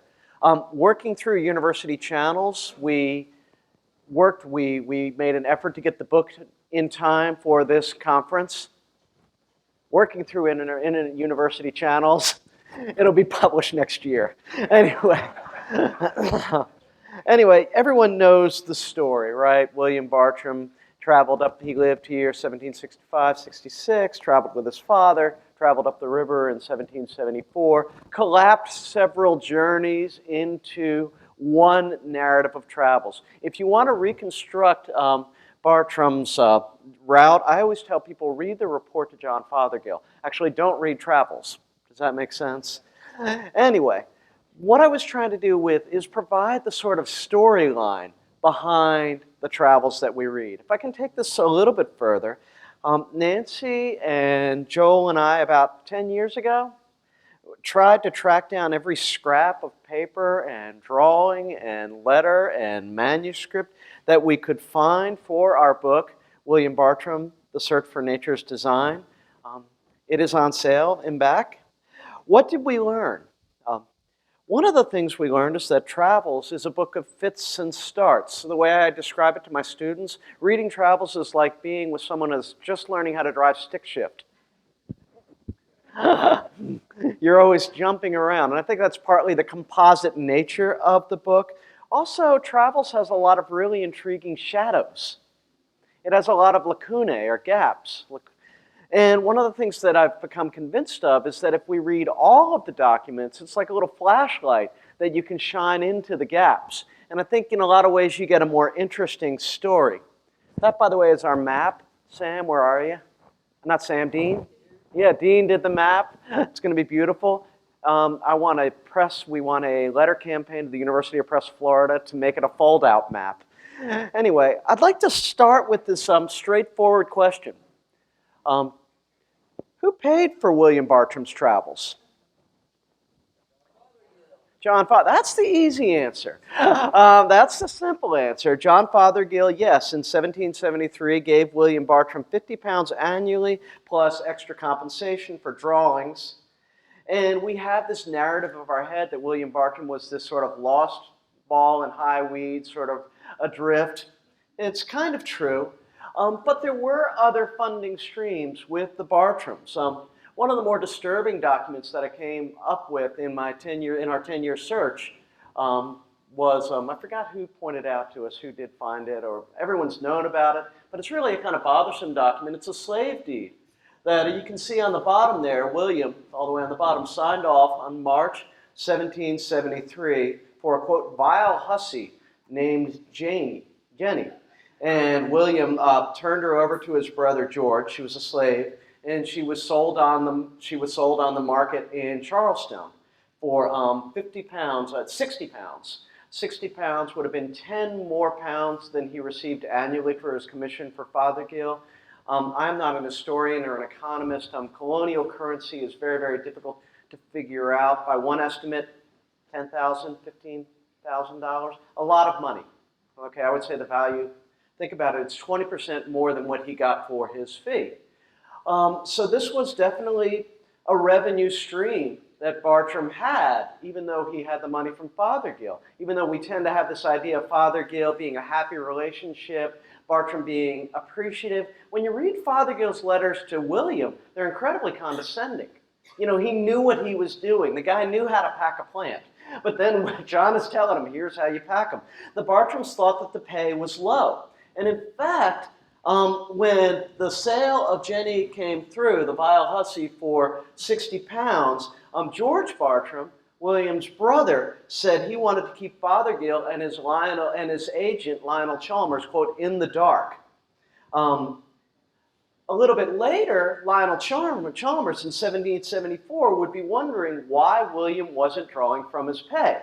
He wrote, "He must be an excellent economist, for he has not drawn from me more than 12 pounds sterling since the first money I advanced him."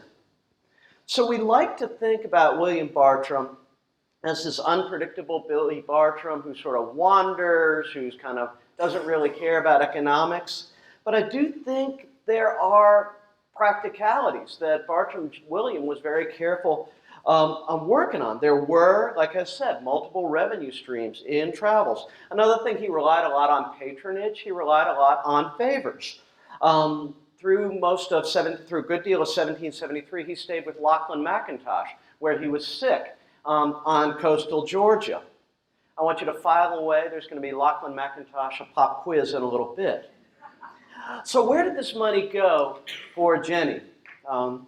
We don't know for sure. George says he's going to send it down to Thomas Lamboll, who was another source for Bartram, keeping it out of the network of the Fothergill-Chalmers set. It could be that it funded the first year of travels, gave him a little bit extra money. It could be that William paid off back debts from North Carolina. It seems more likely to me, though, that it was the first, because that we have the evidence that George was going to send it down. We don't have a record that it went to North Carolina. To me, the burden of proof is actually on proving that it didn't go to William in the field. You would have to prove that it did not get to him, in my mind. It also gets even stranger. In 1788, William began to have a change of heart on slavery. In the 1760s and 1770s, he really participated quite willingly in slave economy. That was really one of the things that made his travels possible. In the late 1780s, he had a change of heart. He, I guess, found Jesus on slavery, really in a literal way, I think. Partly through his uncle, Thomas Say, who was an abolitionist, began corresponding with him. But also Quaker beliefs were becoming much more abolitionist, and generally revolutionary discourse was cooking up. When people talked about the rights of life, liberty, and pursuit of happiness, the irony was not lost to people who opposed slavery. But William wrote a letter to his cousin, Mary Bartram Robeson. And this is where things get really, really strange for me. And he talked about remember me, regard me to all the families of the black people. They were very kind and very serviceable to me. I wish it were in my power to reward their fidelity and benevolence to me.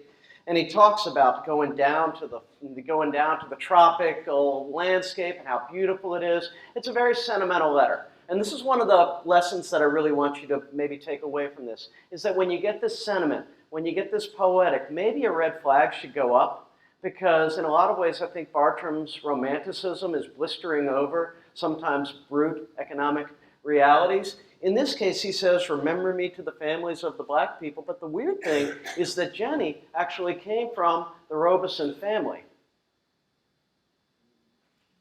A little strange. Okay, so if he's remembering and they were serviceable to me, do you mean that includes the slave that he sold on the market, or had sold on the market in Charleston? It's kind of a puzzling letter. I don't want to play gotcha with William Bartram. What I want to say is there is a pattern of romanticization and something other at work behind this more flowery language. I'll give you a second example. There we go. Behold! Okay? The great Alachua Savannah. Here, I want to give you William Bartram's description of it. All right? I'll read it twice. Exuberantly fertile soil, herds of sprightly deer, with squadrons of beautiful fleet Seminole horses, the civilized communities of the sonorous, watchful sandhill crane, up there in the top right. On these, quote, Elysian fields, the painted, fearless, uncontrolled, and free Seminoles, as opposed to the slaves. It's interesting. Hunt the bounding roe, we got a bounding roe in there, and so on and so on. How is the mind agitated and bewildered at being thus, as it were, placed on the borders of the New World? It's a beautiful passage. It's a signature passage in Bartram. It inspired this, the Alachua Savannah, or Payne's Prairie, inspired this illustration by Bartram. We do not have a date for this drawing. It's kind of a mystery. Even though it's one of Bartram's signature illustrations, we don't quite know what to do with it. But it also is really, the description that I just read you is from Travels, along with the illustration. Part of the more romantic description of, well, one of the more, it's Bartram in his full romantic poetic mode. Now, what was he doing at the Alachua Savannah? And again, think about multiple revenue streams, think about favors owed. One of the people that he was watching out for was Lachlan McIntosh. All right, what was your quiz? How do we remember Lachlan McIntosh?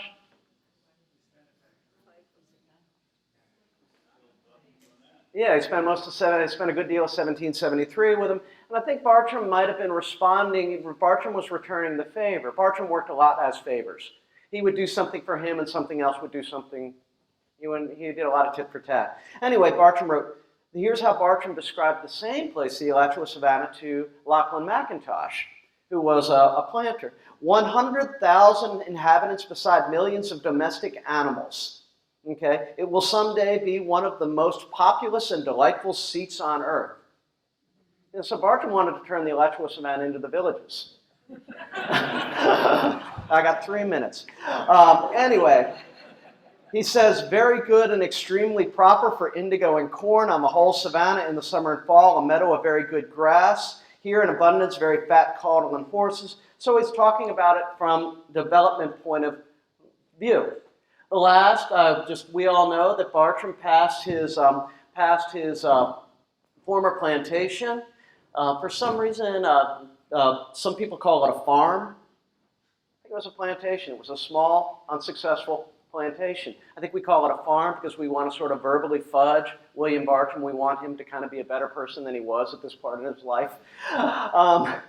And when he passes it, he talks about the resurrection of the deep of the Mayflower. And he goes on about 3-4 description of the bugs. It's very poetic, very beautiful. But at the same time, he's covering up the six slaves that his father purchased for him, his own attempt to really establish himself through ways that we find unpalatable today. That's the takeaway point that I really want to emphasize to you today. That when Bartram is at his most flowery, when he's at his most rhetoric, when it's at his most oratorical, when he's his most romantic, maybe look a little bit closer, and checking out different accounts of the same place is a very good way to do it. Thanks a lot. Our next speaker is Bill Belleville. Bill's a widely published author about things Florida. He is one of my dear friends as a co-author on some books, and I'm so delighted to get to see Bill again today and to present him to you as he discusses what is the art of William Bartram. Please join me in welcoming Bill Belleville. Thanks for coming. I have to say at the get-go, I'm not a Bartram scholar, but I am and have been for a long time a Bartram disciple. And I was, back in the late 1990s, I was writing for national magazines on mainly topics having to do with nature. And I was commissioned to do a story on the St. Johns River. And in the research for that article, I was amazed that there was virtually nothing written in contemporary times that blended together the full cultural and natural history of the St. Johns. And I began to do some research, and I had read Bartram over the years, but not in a impassioned way. But when I did read Travels in this process, I realized that, aha, here's my spiritual leader, and this is the fellow I'm going to follow when I do my book. Read briefly, this is the book that came from that. It's called River of Lakes, A Journey on Florida's St. Johns River. I'd like to read briefly from the introduction. The St. Johns then becomes the river of infinite potential, a place to indulge myth, to evoke shards of timeless magic, to search for the natural realities that are sublime instead of merely virtual and safe. After all, this is a river where dreams have been chased through the early morning mist for centuries on the peninsula. From inside the heart pine log dugouts of the earliest Paleo Indians to the sleek polymer hulls of the most modern canoeist and boater. In my own sojourn on the river, I've relied not just on those contemporaries who know and care about the St. John, such as Dean Campbell, who was a chief scientist for the Water Management District at the time, but also on others who have experienced it through the centuries. In this way, I've invited the entire lot of them to aboard my allegorical raft as I travel its existence, from its headwaters to its confluence with the ocean. In a transient state that yearns for connectivity, you might think of us as a single tribal community without the constraints of time. And then I pledged my own inspiration and my own sense of place, if you will, in a very distinct way to William Bartram, and I give him thanks for what he's done. And what I'd like to do today is to review a bit of that, but also to let you know that I was, when I did take my exploration of the St. Johns River a bit farther, I did so on Bartram's behalf. I was inspired to go into the springs that he was so enthralled with, and under the springs, and when I was deep in the caves of these spring systems, I felt that Billy Bartram was right there next to me.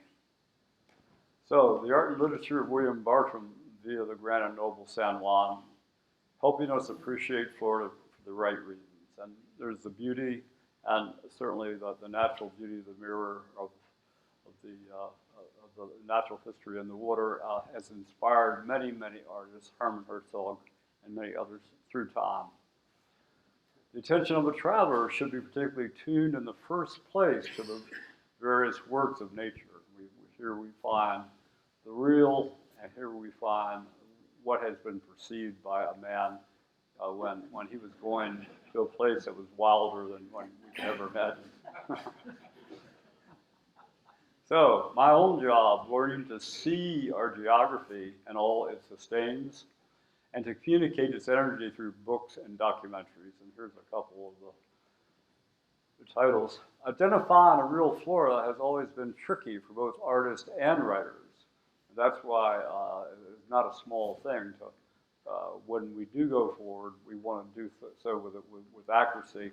We look here above. Jacques Lemoyne gives us some of the very first images from the New World, according to how he saw it. And here we have alligators that are twice as long as any alligator is known to be, with external ears and large human-like hands. And he figured, well, how many people back in France have seen an alligator? I can probably do what I want. To the right, we have the Knockabout Club in the Everglades, written in 1887. That was a novel, but it had to do with the Glades. It had to do with what was known about the Glades at the time. And that was, the Everglades were Gothic, considered to be a very Gothic, unknown place. But in some of the wonderful pen and ink drawings that went along with that book, here we have a good look at the Glades. And within that, a glimpse, we find pygmies, and we find bromeliads that are over 7 feet long. So we do have this history of exaggeration and creative interpretation over time. And it was such a pleasure for me to go back even before these images, these works, and to visit with Billy Bartram and to visit with a real take on a real river. He was one of, and this is what I find extraordinary, one of our very first naturalists to use the narrative of personal experience to accurately describe nature. He described the plants in rich botanical detail, rendered animals and their natural surroundings in a very real way. No wonder his timeless observations resonate so fully with us today. And here, this is a river that could be, that Billy Bartram could have seen. It's a tributary of the Wakava River, which is a tributary of the St. Johns. And it looks not so different than it would have looked 250 years ago today. I took that from my kayak, and I'm blessed, as we all are, to have the much public land as we do in Florida that helps to keep places like this intact. What makes this Florida so special? We have warm-tempered and subtropical zones. They meet and mix here in a warm and wet landscape. And as a result, biological diversity soars for both plants and animals, both above and below the water. So in my exploration, my visit to the St. John's, I was looking for all that. But historically, our natural systems have endured friction between overuse, privatizing, and exploitation. Sustainability is finally gaining some traction. Ironically, Billy tried to express this everlasting value 250 years ago. The world is a glorious apartment of the boundless palace of the sovereign creator. It doesn't get any more sustainable than that on a very real and spiritual level. With all of our natural losses, we still have a chance for discovery in a relic Florida wilderness that is at once close by and far, far away in time. Again, typical scenes from the river taken from a kayak, and here this was on the bottom, on the left, is a boulder in the shape of a little cub, and there's water, a bear cub, and there's water, a vent, a series of vents of springs that were coming out all around that little boulder. That was just discovered about 3 or 4 years ago. And this is extraordinary in a state that has so many people and is considered to be domesticated and tame, that we still have an opportunity for discovery in our rural places. So discovery can even go beyond metaphor and become very real. Here I am walking on a log back in the swamp at the base of a sandhill pond scrub, and finding a new spring that was not on the list of springs. And certainly we've learned just on the Wakava itself in the last 15 years, there have been 12 to 14 new springs that were previously unknown. That's just one river, one tributary of the St. John's. Under the surface of newly identified Serena Springs, this is the one that we stumbled across by following the topographical map of Sulphur Island. And here we find that white material is not algae, it's not a negative thing, it's very positive because that's sulfur bacteria. And that is associated, you'll see that in springs that are fed by the deeper parts of the aquifer, because that's what you'll see back in the caves, bacteria like that lives from what it's able to absorb from the water itself. And then we find some small gambusia, native fish, and this is right under the water. Bartram was not only one of the very first to fully see and identify the rare landscape of Florida, he also saw vital connections between habitats and animals, understanding ecology long before it had a name. And when I think back as to why, and I realize again, he understood wholeness.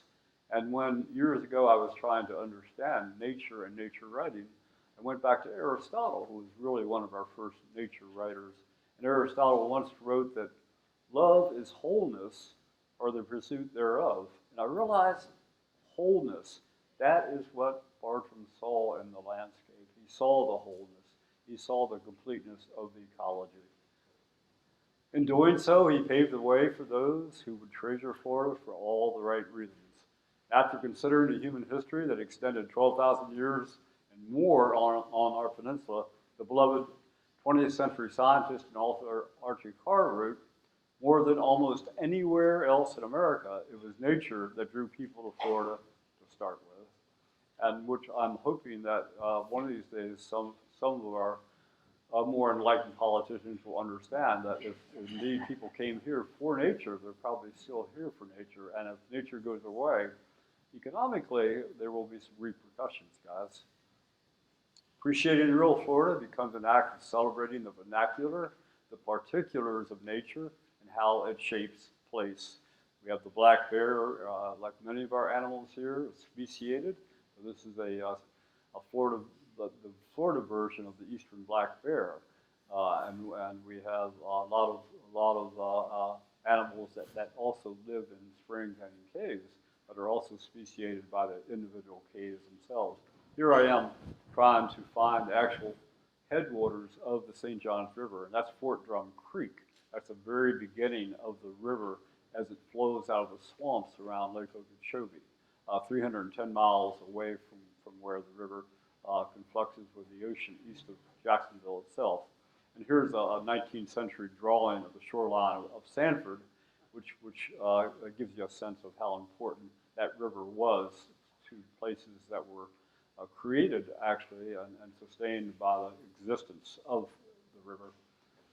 We learn to see nature and to honestly see, and I mean see in the best, full, most complete, holistic way, and to honestly identify our feelings about it. Information that extends far beyond science. And this is where we begin to segue a bit from what Billy Bartram helped us understand, and where I'd like to think that he would be today if he had the opportunity. And here we have the version of the Gator Hole here, and here we have our springs. We have more springs in Florida than any region in the entire world. If we want to fully actualize the magic Billy has described, we take the next step. One we figure he would have taken if scuba had been available to him. We immerse ourselves in the ether, and this is me inside of one of the larger caves in the St. Johns River system, going deeper into the abyss itself, and trying to better understand how that cave system, the water flows through it, and how the genesis of the cave itself was, and the spring itself began. We submerge our sensibilities and we chronicle the experience.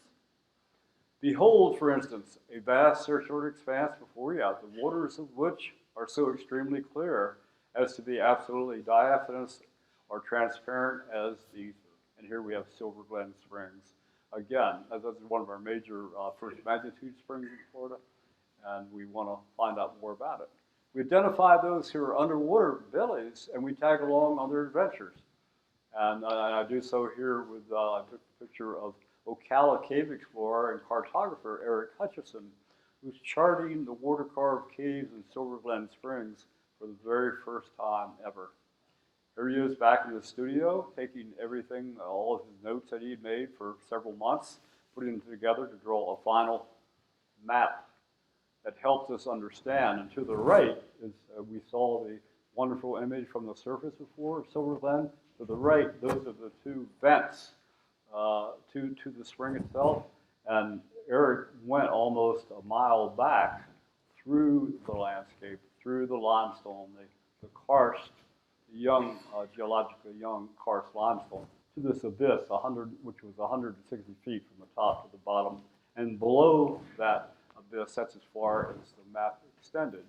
And he said, we simply, it took them a long time to do that, and they ran out of the air that they had, even though there were staged scuba tanks along the way. And I joked with Eric that at the bottom of maps like that, and when the New World was being explored, map makers would often be, here be dragons, and that might go at the very bottom of such a map. We see whole armies descending into an abyss, into the mouth of the bubbling fountain. They disappear. Are they gone forever? Is it real? I look down again to the fountain with anxiety when behold them as it were emerging from the blue ether of another world. This amazing and delightful scene, though real, appears first as a piece of excellent painting. Here underwater in the spring of blue, where Billy had sat on the edges of the head springs of blue. And here's the a school of Florida spotted gar in the run itself. We revitalize our childhood memories of magical places. Here's Silver Springs, where I traveled when I was a young boy with my mom and dad. I was 8 years old, and my younger brother, and we went there on the glass bottom boats. I was fascinated. I was enthralled, and I promised myself one day I would come back and learn more about this. So, and here we have Eric Hutchison examining a mastodon jawbone deep inside Silver Springs. when I did come back, I did learn more about it and in a very complete and holistic way. We gain a fresh perspective whenever possible, just as Billy once did. Here we have an opportunity to fly over the basin. Here the Silver River winds through a heavily wooded valley to its confluence with the Ocklawaha. We learn the values of natural buffers for our waters, and we understand how important they are, just as the recharge areas are important to the life of our spring itself. And when Eric Hutchinson draws those maps, it helps people realize a spring is far, far more than just one single place. As he says, a lot of people buy springs with the idea that they're really preserving it, when indeed they're just buying a hole in the ground. We get beyond the tiki bars and explore the backcountry of Key West, Key Largo, and our continent's only living coral reef. We learn that fully exploring the wholeness of place considers a broader ecology of myth, music, art, literature, and more. Again, going back to the inspiration of Billy Bartram's original concept of wholeness in our environment, in our lives, in our world, from the dwarf cypress on the backside of Lake Monroe. We read other authors who have imparted their own wisdom about places, whether Stephen Crane and writing his fiction or aquiferias. Margaret Tolbert, the wonderful artist who snorkels springs and then paints them. We learn the value of nature as a portal, a time machine that can transport us to the heart of the real Florida. We suspend linear time for just a while. Here's the Blackwater Creek as photographed yesterday or as seen 5,000 years ago. The Blackwater, again, a spring-fed river that confluxes with the spring-fed Wakawa, which confluxes with the St. Johns River. We humans need natural places in which to exalt, in which places where we can reconnect with the spiritual and genetic memories that transcend the egocentricity of our time. The great Pulitzer-winning biologist and quite good writer, Edward O. Wilson. And where does Smith begin and where does it end? And so my daughter comes to visit, and what do? I take her and we stand inside the mouth of a giant gator, at Gatorland. And so Florida there's always been, going back to the very first, a bit of a dancing lightly between myth and reality itself. It's okay, though, if you do understand myth and you can have a bit of fun with it. Here is, this is an totally unaltered picture when I was camping one night on a high bluff on the St. Johns River, and in the morning I looked down and here was a gator in the water with a reflection of the foliage on the entire surface of the water itself. Behold, as Billy has taught us, we learn to be thankful for the natural gifts we have, to appreciate how they have shaped and inspired our own visions. And I am very, very thankful. This is me at sunset paddling in to Lake Monroe from upstream, and I'm thankful to have been there and thankful to be here. Thanks, guys. The last of our panelists today is someone who is new to me, but I'm delighted to have the opportunity to introduce him. He's Dennis Bird. If you have been to downtown Palatka, you will have seen the murals that he has done, which I'm looking forward to see when we go down for the frolic. He's going to talk about Bartram's Trail as artistic inspiration and as a resource for interdisciplinary education. So join me in welcoming Dennis Bird. I want to talk a little bit about my inspiration, how Bartram's inspired my art, and of course, how this can be used in the classroom for me as an art educator. That's very important. I need to go back a little bit to my own experience and how I came to this and discovered Bartram, and just really briefly, had a couple of very influential teachers, and I still remember, you know, a lot of the lessons they gave. Had a history teacher, Ted Key, who's from Florida, but he was very passionate about Native American studies, Native American culture and folklore, and he was such a great storyteller. And at the same time, same school, we had a really gifted art teacher who shared his passion. And they collaborated on many of their lessons. And this has stuck with me for all these years. And you know, we would learn about Creek or Cherokee folklore, and then not just read about it, we would actually go and we would do things. We would build corn cribs, wattle and daub, and we would pit fire clay. So it was a very physical experience as well as a sort of academic exercise. So when I started grad school, I wanted to incorporate all of these things. I'd seen education is sort of all-inclusive. It's hard for me to separate all these different disciplines. Typically in school, you know, you have history and science and art, and they don't intersect. It's starting to change now, but for me, it was all interconnected. You can't have art without science.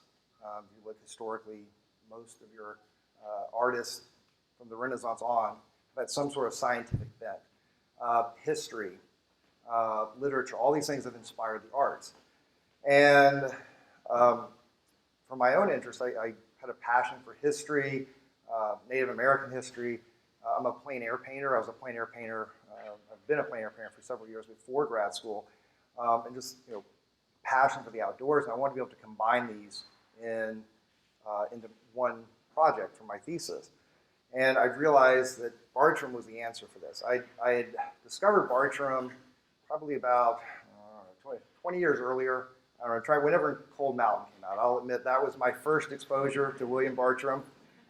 Read the book, saw the movie, and I already had a love for 18th century history. I was sort of counterculture growing up in Atlanta, because in Atlanta, if you guys are familiar, history doesn't start until Sherman burned the city down. So I rebelled against that and was very passionate about the 18th century and the colonial history. And of course, that was fueled by these teachers I had that inspired me.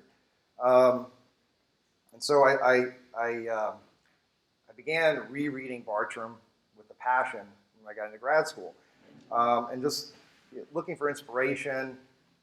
And I finally came to the idea that I could follow in his footsteps and follow the path. Because, Bartram, as you guys all know, he was this scholar artist. He was somebody who was a scientist.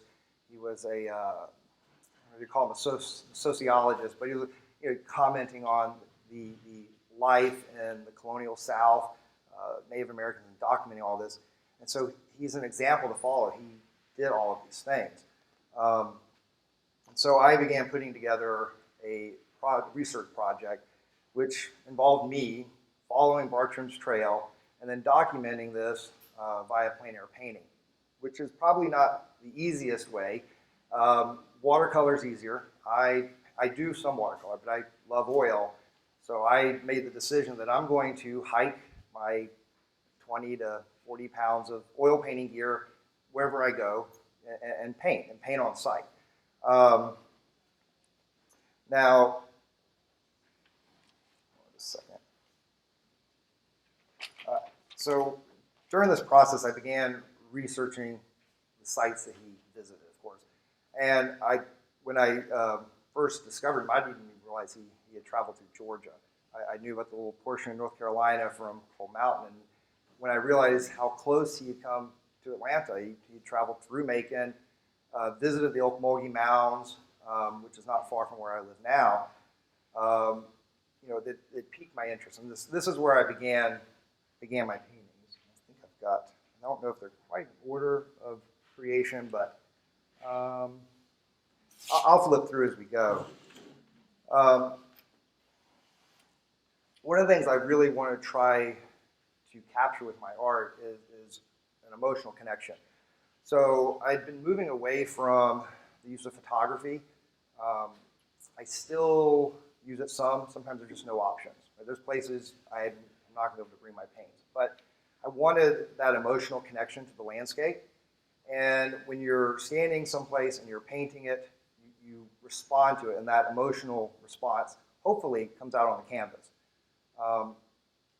My next goal would be to take that back to the studio and then create the larger works. So I would carry very small painting gear, and I'll show you guys some of the examples. But some of these, like these are 11 by 14, they're small. There's something I can put in a pack, right? The other part of this is the experience. There's an experience when you go, and you guys know this, kayak trip from yesterday, right? Being on the water, hiking to these spots, standing in the spot where Bartram was, that experience changes you, and it is reflected in how you interpret the world and how you see the world. And that's going to show, for me, in my paintings. So I want that experience. And even when I come back to the studio, I want to have that memory as I'm painting. You know, what does it smell like? What does it feel like?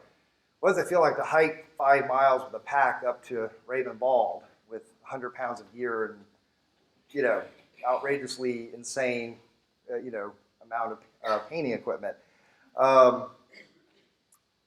So there are some previous examples, and hopefully most of you guys are familiar. I didn't include slides, but the Hudson River School, this is how a lot of these artists would work. They would go explore the Hudson River Valley out west, and of course they were part of the Romantic movement. And then they would bring these back, and they would create these large, beautiful landscapes in their studios in places like New York City. Whether directly or indirectly, all of those guys are inspired by Bartram because of the romantic nature and going out and experiencing the West and the American frontier. Another example, which I had actually forgotten about until last night, was Andrea's presentation. I'm a big fan of Howard Pyle, Brandywine River School artist up in the Brandywine, Pennsylvania, Pennsylvania-Delaware border. And one of his first projects was illustrating John Bartram's journals. And so she had the image of John Bartram up there. It reminded me. And the Brandywine River School are mainly known for the books they illustrated, Treasure Island, Last of the Mohegans. So you wouldn't necessarily see a direct relationship, but Howard Pyle was this phenomenal teacher, and he always taught his students, it's not the thing, you're not painting the thing, you're painting how it feels. So it's the feeling that matters, and that was the thing he was trying to impart. It's just the idea of that, how you're interpreting this and how you feel about it, and then to make the viewer have that feeling. All right, we'll flip through. So these are some, and they're kind of random. Some of the early ones from the mountains, northeast Georgia area. These were plein air, so these are painted on site. And I can't name all the spots because I've sort of forgotten some of them over time. It's about 30 to 40 different works. This is towards Macon, near the Ocmulgee Mounds. And they're not, all of them aren't necessarily identifiable, but for me, it was that experience of being on these sites. Now, this is a little bit of a venture out, but I still include it as this Indian Springs, where Chief William McIntosh signed the treaty that basically gave the state of Georgia most of western and north Georgia, including the Atlanta area. That's very close to my house, and it's not, like I said, directly, but it was kind of an expansion on the study of Bartram. Ocmulgee, this is the view looking from the top of the mound. It's a great temple mound. And I did some of the I guess the tourist views at times, these very magnificent views, and you'll see some of the mounds.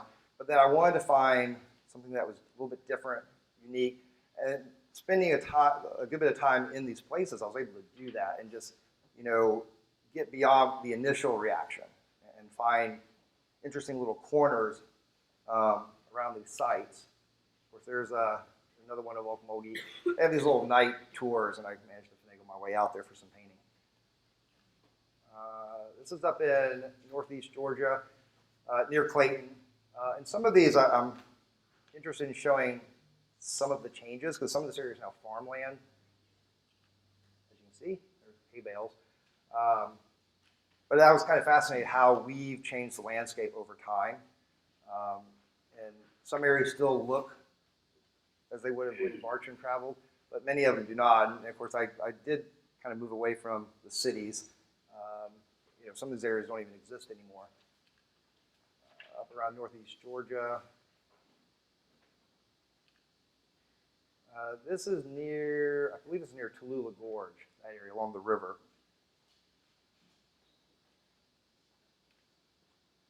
Another study, actually this one's from near Wormslow Plantation. There's another Bartram site. I believe that was from his earlier trip with his father. I'd have to check, but I think that's from the 1760s, I believe. Out at Tybee. And then some of the larger ones, like the 30 by 30s, these are ones I would have completed in the studio. This is down by Wormslow again.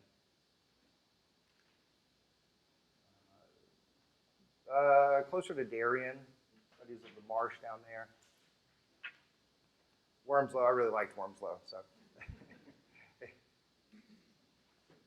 This is near St. Augustine, somewhere in that vicinity. Some of the low marshy areas. Tallulah Gorge. Now, technically, Tallulah Gorge isn't on there because he went around it, but it's right at the right before the trailhead area for the Bartram Trail in Clayton near Warwoman Dell. So I think it's sort of included in the general thing, even though he doesn't really write about it or talk about it. A couple at Tallulah Gorge. There's one of the mile markers from the trail when we were hiking. I managed to con another painter friend with me to come with me, mainly for safety. There's our campsite. We spent a good bit of time camping around Martins Creek Falls and along that stretch. Now, my intent was to cover quite a bit of ground. What we realized is that there were so many interesting things that we only covered about 4 or 5 miles in a week. So. Not unlike Bartram and some of his descriptions. He just sort of got sidetracked. Now there's one of the rock shelters. There's this little outcropping right near Martins Creek Falls. This is my initial painting starting up. You can kind of see my kit. I've got a little folding box that I can put into a pack, one of the old school metal frame packs. And it's hard to see, but that's what came out of that original painting. There I am painting at the falls.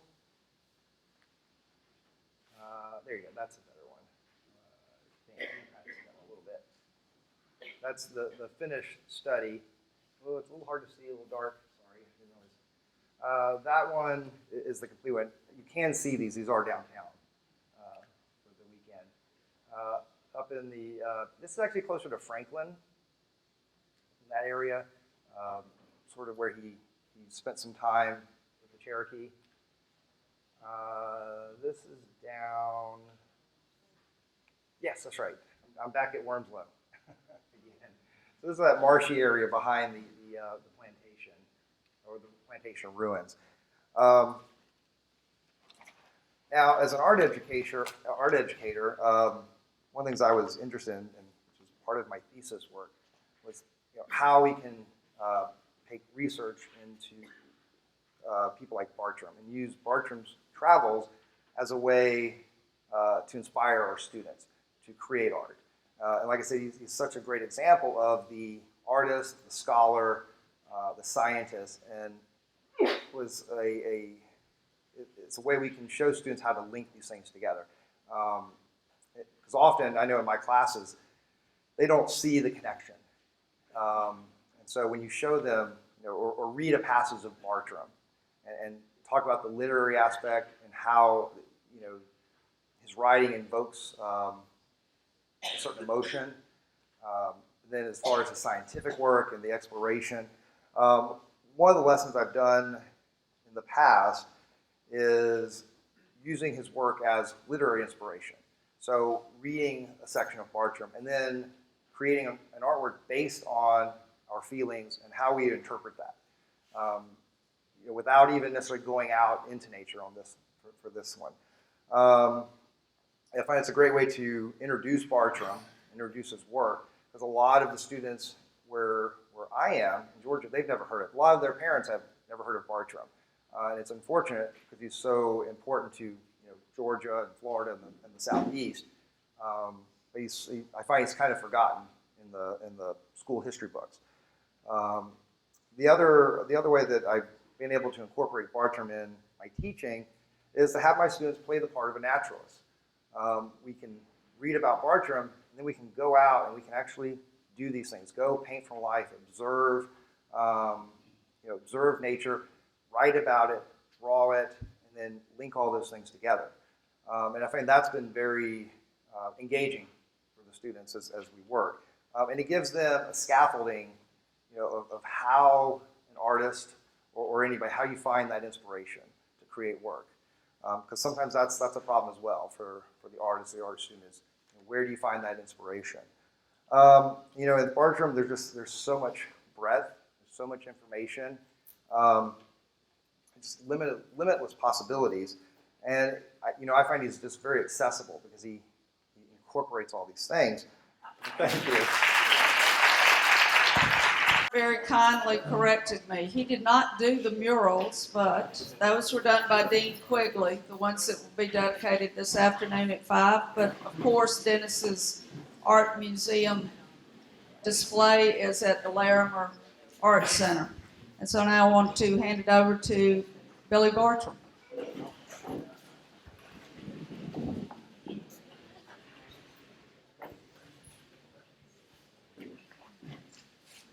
I took my task seriously, gathering plants and drawing the many plants, plus birds, turtles, alligators, and other creatures. I recall 6 Mile Springs, where I identified 7 new species. I seated myself upon a swelling green knoll at the head of a crystal basin. Near me on the left was a point or projection of an entire grove of aromatic Elysium floridanum. On my right and all around behind me was a fruitful orange grove with palms and magnolias interspersed in front. Just under my feet was the enchanting and amazing crystal fountain, which incessantly threw up from dark rocky caverns below, tons of water every minute, forming a basin capacious enough for large shallops to ride in. The creek of 4 or 5 feet in depth of water and nearly 20 yards over meanders 6 miles through green meadows, pouring its limpid waters into the great Lake George. I gathered and identified 117 species of plants on this beautiful river, sending my collections to Dr. Fothergill.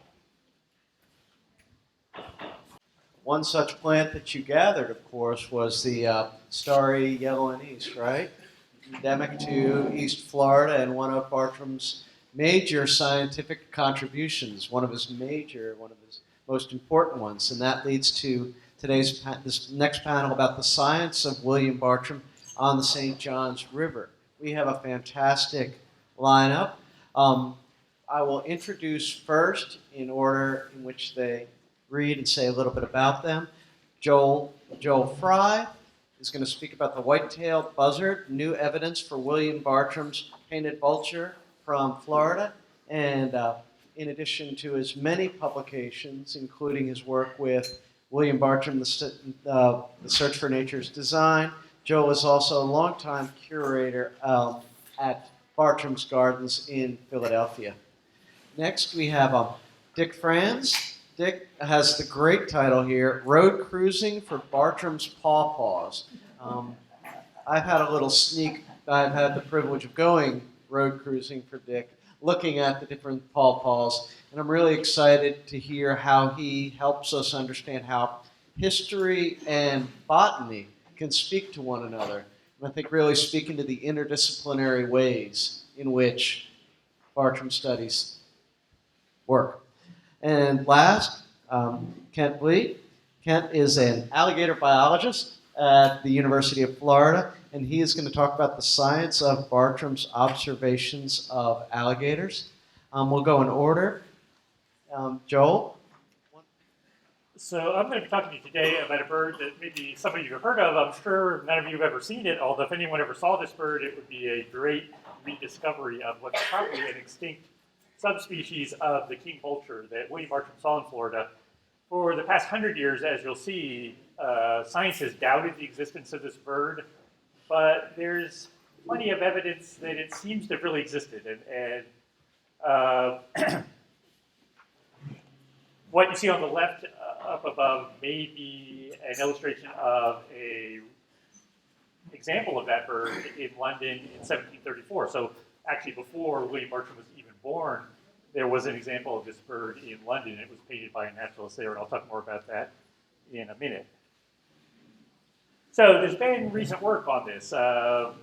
Maybe you wouldn't call Francis Harper recent, but I sort of still think he's sort of so much a part of the Bartram Trail research. So in 1936, actually the first piece of research Francis Harper ever wrote or published on William Bartram was about this very bird, the William Bartram's vulture sacra, or the painted vulture. And Francis Harper was pretty much attempting to refute an earlier ornithologist and say that yes, probably William Bartram was serious and he really did see this bird.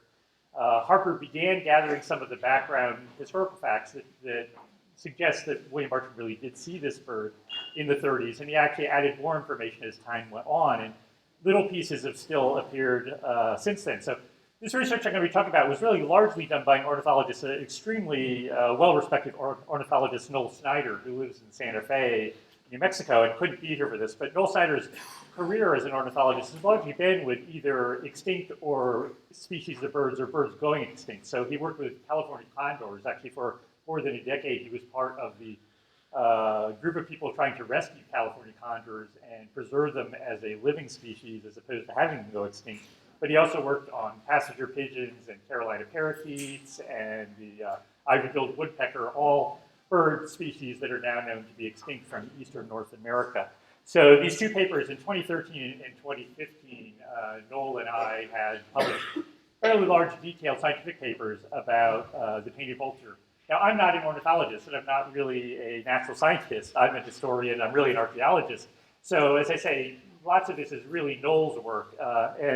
The major paper was published in Zootaxa, which is a very prestigious natural history journal.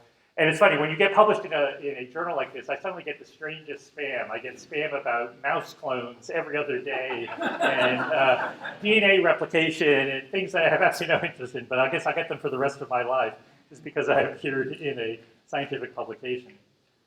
Well, the controversy about William Bartram's bird has a history really going back to the 1870s. Now, William Bartram was in Florida 1765, 76, and then again 1773.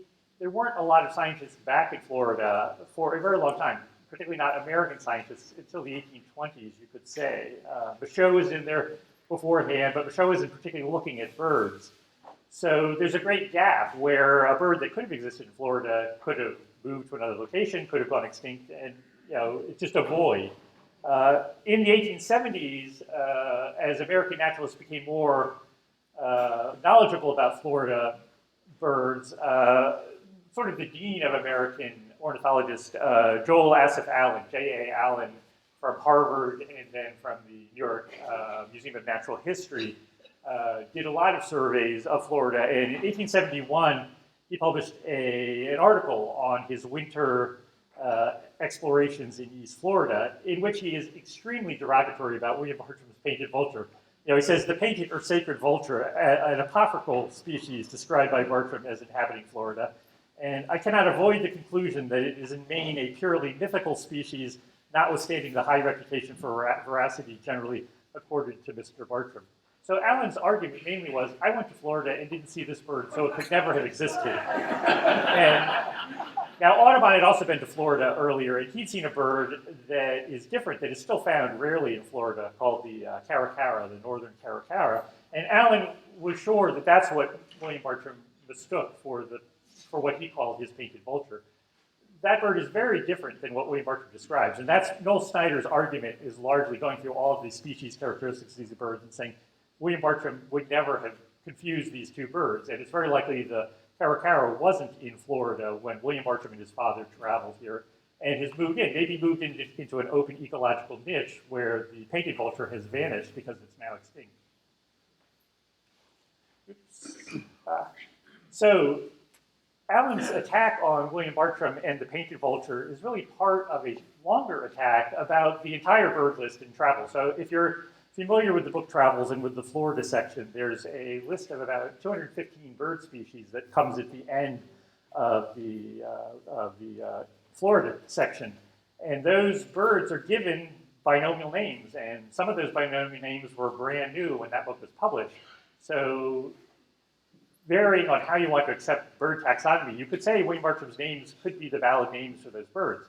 Now, it's just a list. It's a catalog list without description, and so that's often a reason that scientists will discount published names.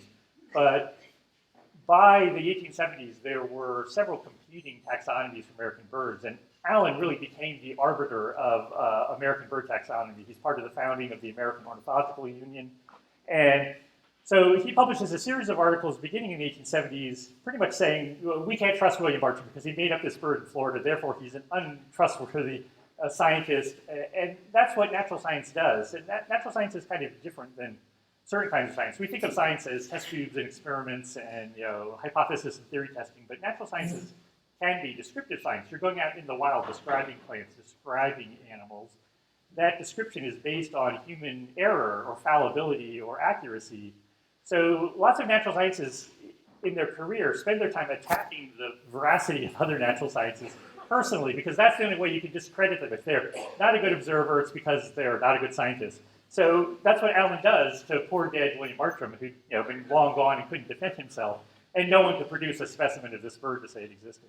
So Allen writes about, but another very important American ornithologist, Elliott Cowes, also published articles at the same time saying that really we should accept these William Bartram birds. We can say what bird it is. We know what he's talking about. It is the best list of birds at that time.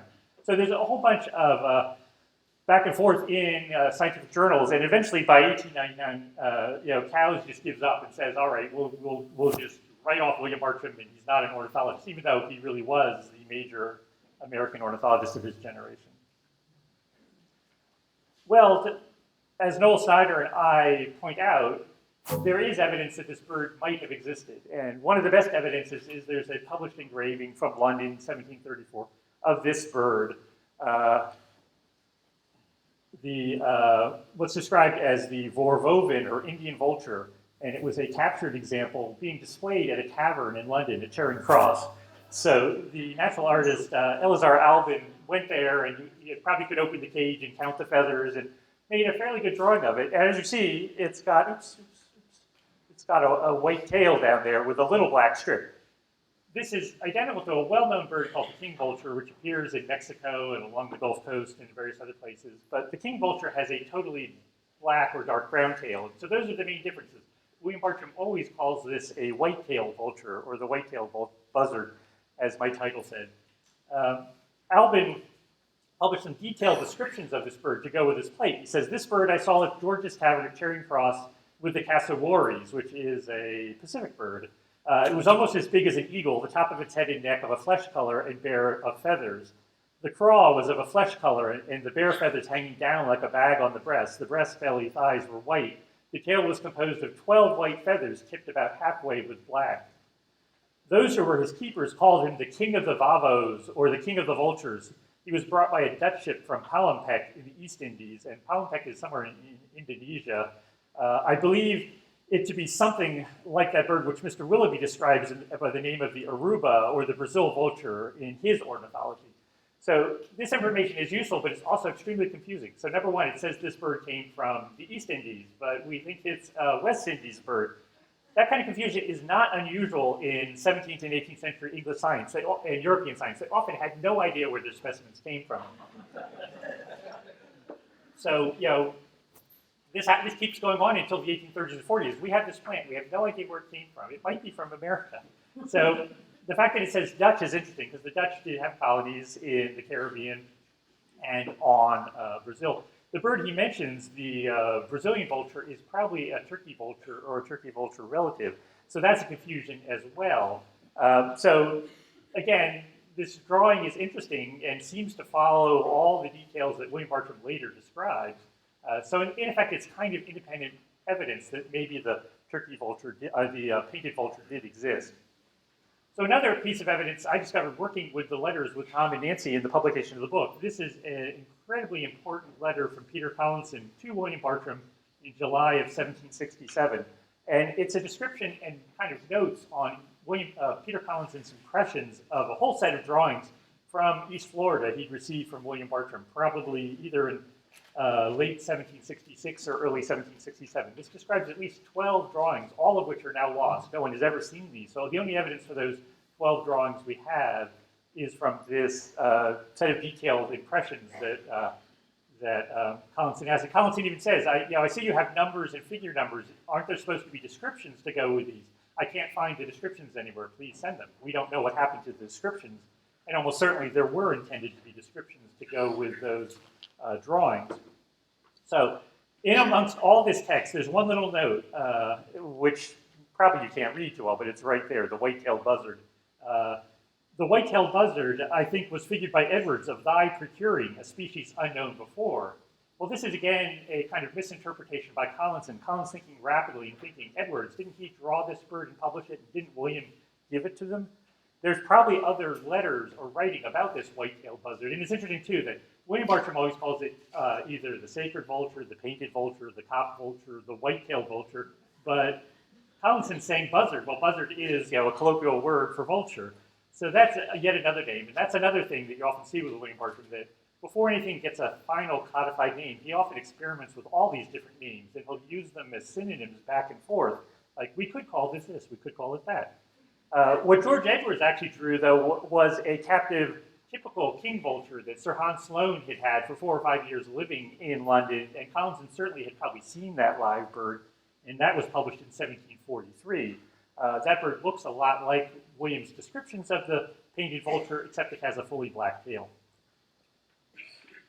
Oh, and these drawings that William said, one of the comments Collinson has is they were on vile paper. Well, we have one example of that sort of drawing that survives by happenstance in Philadelphia at the APS. On the left, it's a rough sketch drawing of the scarlet hibiscus from East Florida. This is probably a field drawing done out in the wild somewhere in Florida. It's got notes down the side here, but it's on ledger paper. It's very cheap paper with ruling on the side that you would keep a ledger on. Not the kind of paper you would want for fine botanic illustrations. On the right is a redrawing of that same image by William Bartram that was sent to Peter Collinson that's now in the Earl of Derby's collection. It's on finer vellum paper, and it really is a copy of this drawing. You can see the leaves and the flowers and the buds are all in the same place. It's drawn slightly different, and you can tell it's a copy. So again, William had the capability of doing better drawings, but often didn't have the material or the time. Well, the painted vulture appears again in William Bartram's account in his report to Dr. Fothergill. So 1733 or 34, he wrote up a whole series of notes on his Florida travels. And in the midst of that, he says, there are in this country 3 species of vultures: the turkey buzzard, which is very well known by that point, the black buzzard or carrion crow, which is a bird that William Bartram actually is still credited with naming, and then the crop vulture, this very beautiful bird, not quite so large as the turkey buzzard. They're chiefly white and black, and the wings of a deep nut brown, the bill yellow, legs white, the head and part of the neck bare of feathers, covered with naked skin of a vermilion color. What is remarkable is the bird, their craw or stomach hangs like a pouch or purse, bearing outside on the breast or bare of feathers. When the vast meadows and savannas of Florida are set on fire, they gather in flocks to the new burnt ground, where they feed on roasted snakes, frogs, lizards, terrapins, and other reptiles. Where I had the opportunity of getting one. So here, very clearly, William says he shot one of these birds and had a specimen and probably made a drawing from it. And maybe that drawing was actually even sent to Fothergill. There is a drawing of the black vulture in the papers that survive with Fothergill, but no one knows about the painted vulture. And probably there was no way to preserve a specimen and send the actual skin of the bird from Florida to Fothergill. William Bartram physically had his hands on it. One of the things Alan had complained is that probably William saw something in the distance and just made it out and said, oh, that's what I think that is. But here it's clear William shot one of these birds at least once, and he could have shot one the decade before when he was in Florida with his father to draw it as well. And then in Travels, we get the long classic description of this bird. It's very detailed, very good scientific description for that time period, for the 1780s, 1790s. Here in Travels, he echoes what he said in the report to John Fothergill, but shortens it. So he says, here there are two species of vultures that have not been mentioned in history. The first I shall describe is a beautiful bird, nearing the size of a turkey buzzard, but his wings are much shorter, and consequently he falls greatly below that admirable bird in sail. I shall call this bird the painted vulture, and then as a footnote he has vulture sacra. So it's interesting, when you read the report to Fothergill and then what gets published in Travels, the text is similar, but it's highly embellished in Travels. But you get the impression William must have had something he was working from in Philadelphia to write the Travels bit, to have it look so much like what he sent to Fothergill.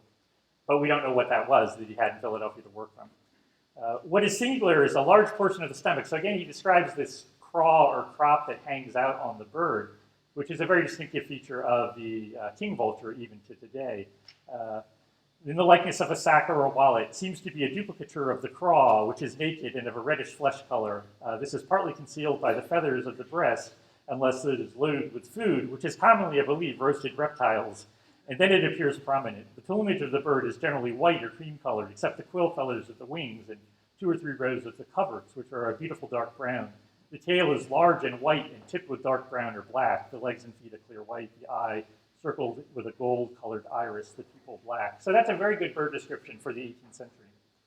And then William actually follows that with a long ethnographic account of the same bird. So again, this cannot be something William Bartram imagined, because he would have had to imagine both the bird and the ethnographic use of this bird. So he says the creeper Muskogee construct their rural standard of the tail feathers of this bird, which is commonly called by a name signifying the eagle's tail. These they carry with them when they go into battle, but then it is painted with with a zone of red within the brown tips, and in peaceful negotiations it is displayed new, clean, and white. This standard is held most sacred by them on all occasions and is constructed and ornamented with great ingenuity. These birds seldom appear, but when the deserts are set on fire, which happens almost every day throughout the year in some part or another by the Indians or for the purpose of rousing game and also by lightning, when they're seen at a distance soaring on the wing, gathering from every quarter and gradually approaching the burnt places, they alight on the ground, yet smoking with hot embers. They gather up the roasted serpents, frogs, and lizards, filling their sacks with them. At this time, a person may shoot them at pleasure, they not being willing to quit the feast, and indeed seem to brave all danger. So again, Noel Snyder says this is a clear account of a bird that isn't really protecting itself, and a good way it may have gone extinct is that people found them while they gathered at fire zones in Florida and shot them. And because the feathers were valuable, there was a high pressure for people to collect them and use them. Now the one problem is no one has ever found a feather or anything that could be real taxonomic evidence of this painted vulture. It's possible there is in a museum somewhere a skeleton, a feather, a piece of ethnographical paraphernalia that might be from this bird. And the other possibility is often historians and ethnohistorians of the Creeks and the Muskogee say they used immature bald eagle feathers as their standards, and that's a possibility. It could be only maybe in Florida or maybe only at the Alachua Savannah did William see a standard that was made from this painted vulture, but we don't know that as well. But I think you have to accept what William said. He meant it, and he wasn't making it up, and that's for sure. So the one image from William Bartram we have of what could be feathers of the painted vulture is this little drawing he did, which later is engraved as the frontispiece for travel. So this is his sketch, Miko Chilko, King of the Muskogees, or Creeks, called the Long Warrior. On the back of this, there's some notes. I think it has William Bartram's signature, and then it says there should be 12 feathers, not 8. So in this drawing, there's only 8 feathers, but interestingly, vultures have 12 tail feathers, so it would make sense that if you're going to make one of these royal standards from one of these extremely beautiful birds, you would use every tail feather. So in the published version, the engraver added more feathers, but he only added 11, it would seem. He didn't quite have 12. So this is Noel Snyder's table comparing the various characteristics of these birds, the modern king vulture, William Bartram's description of the painted vulture, the Alban view of the Varvoven, and then the bird, the caracara, which has often been duplicated or stuck in as what William must have really seen. And the three, the king vulture, painted vulture, and the Varvoven, match in every category. the caracara has some very different characteristics that no trained viewer would ever mix for a king vulture. So it seems like the painted vulture could have existed, and there's pretty strong evidence. Bill Snyder actually even projects a name, maybe a subspecies, scientific name for this bird. It seems to be a Florida subspecies of the king vulture, and again, there's plenty of evidence that Florida, being an isolated peninsula, things evolved in a different way. It would be very easy for a bird to evolve a white tail from a black tail. In fact, vultures in Europe and in Africa sometimes have whitish or white tails. So a very simple gene flux could probably cause a vulture to have a white tail with black band as opposed to a fully black band. And so Bill Snyder had a friend of his, an artist in Santa Fe, do this reconstruction. So here you see a small group, 3 of these incredible painted vultures flying into a burning savanna in Florida. So thank you. I spent the last 60 years as a herpetologist, and consequently, herpetologists use a technique for gathering their beast called road cruising. A few years ago, I became interested in plants through David Hall and some of the other botanists at UF. And so all of a sudden I was on a different track. But there are still carryovers road cruising for pawpaws on the right. Okay. All right, so I got interested in, for a number of different reasons, where Bartram was when he was there. And the idea is that many of the animals and plants that he talks about are talked about for the first time in the literature. So among taxonomists, and I'm a taxonomist and an ecologist, we're concerned about type localities. We're concerned about type specimens. And a lot of the Bartram beast, we'd like to know a little bit more about where these things occurred. And for whatever reason, I got caught up in pawpaws.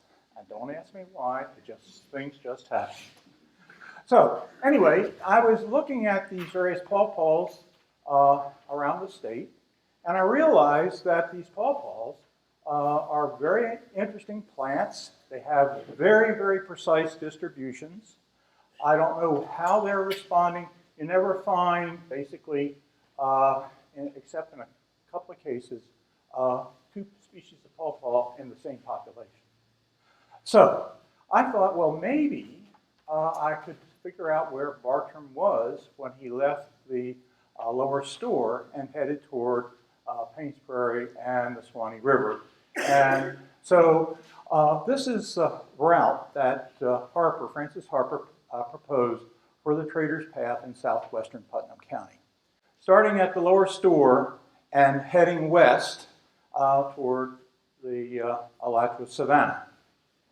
So I wanted to test that to see if there was ways that I could figure out where he was going, where he was through this time. And so this is a map, a Putnam County map. You can see Palatka up at the top there. And here's Interlochen. This is Route 20 coming across here.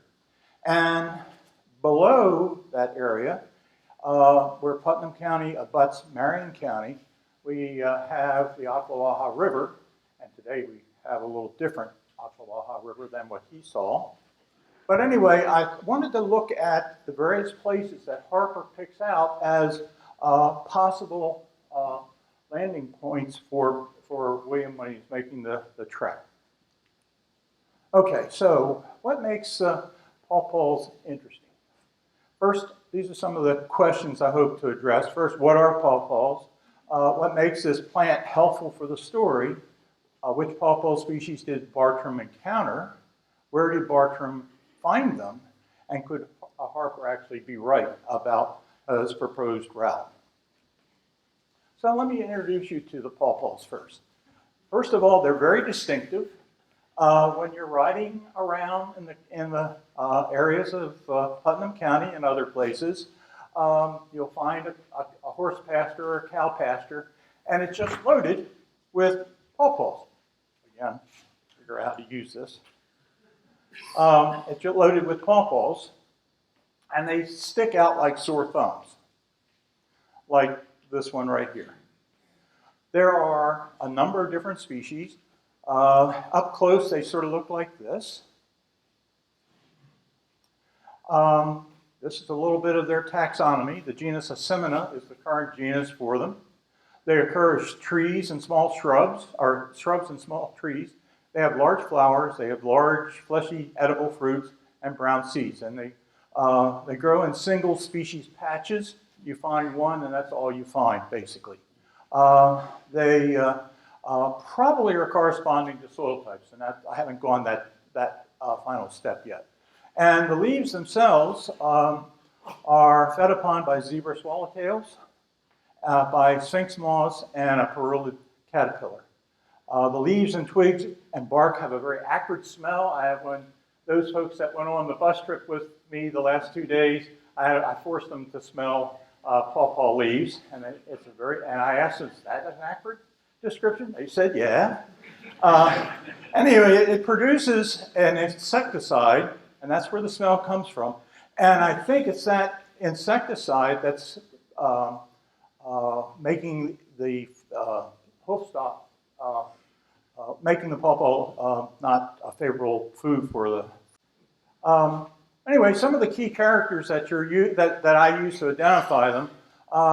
Do they flower before or after they get their leaves? Are the leaves woolly or smooth? Are the flowers small or large? Are they arranged in rows along the stem or dispersed in the bush? Are the outer petals white, purple, or maroon? What about the inner petals? Here are the outer petals, here are the inner petals, and that's the fruiting body there. Are the plants single or multi-stemmed? How tall are they? 2 feet, 3 feet, 4 feet to 7 feet, or small trees? All that helps in my road cruising efforts. And what kind of habitat?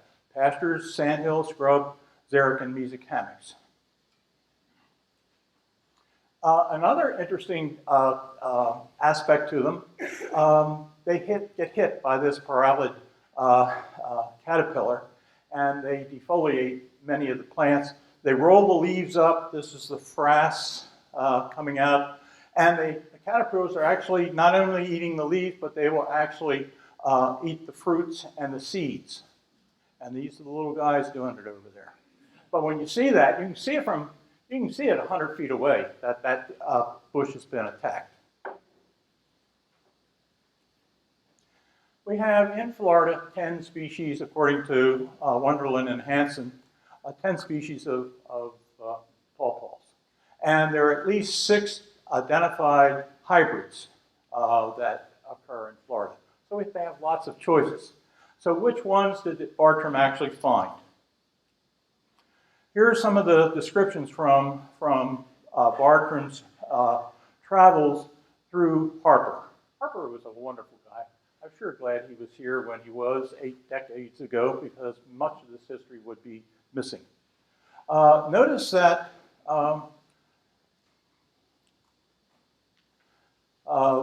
one of the pawpaw that he found at Rawls community there on the banks of the St. John's River, they were growing in old fields. Today they grow, a group grow in the fields. Over here, Rodman Upland, that's where he found the pygmy pawpaw, and also a real oddball thing. He talks about this showy pawpaw. And Joel mentioned it in one of his lists that this could be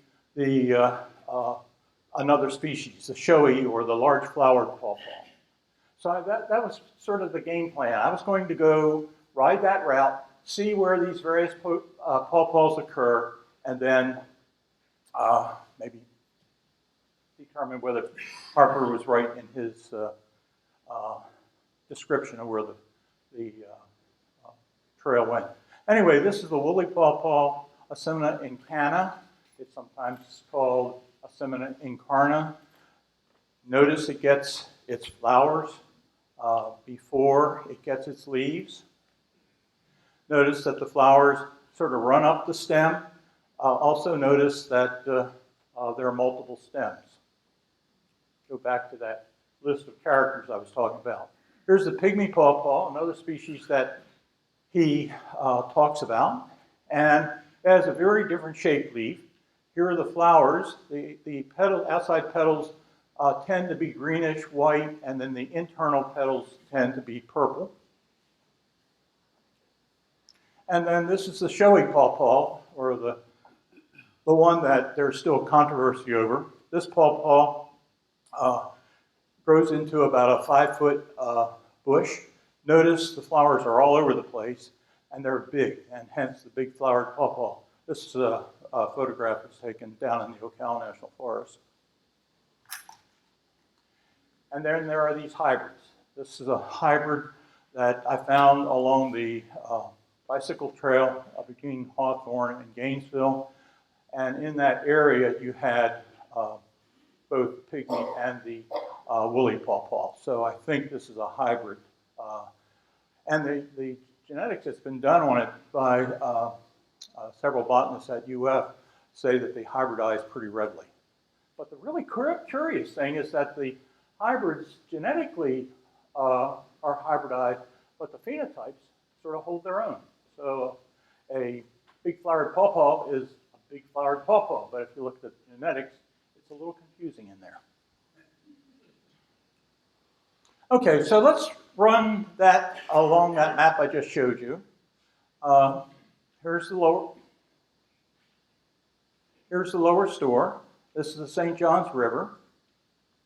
And right now we have what is called the Cross-Florida Barge Canal we keep dealing with. But this area that he may have traveled was above that river. So there are two possible routes. Harper talks about him crossing Camp Branch, which is right there. There's still also the possibility that he came down through here. It seemed to me, it makes a lot of sense if you're going to be traveling through swampland, you want to pick the highest routes where you're not going to get your feet wet or the horse's feet wet. So this route here tends to be a little drier than this one.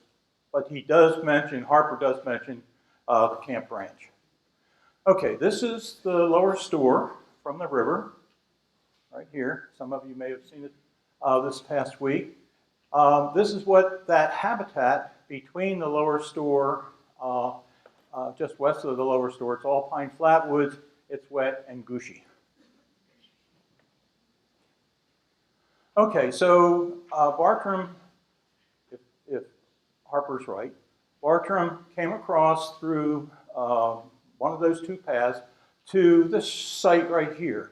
And this is the Rodman upland. And at the Rodman upland, I think that's where he saw the woolly pawpaw and the pygmy pawpaw. They're there today, as a matter of fact. And this is Deep Creek right here. And I'll show you pictures of what that looks like. Anyway, when you're in the Rodman upland, and it's a small upland, there are gopher tortoises there, and this probably is where he saw the scrub jay. And there are reports that the scrub jay is still there. I have not seen or heard them, but I'm a herpetologist, I never look up.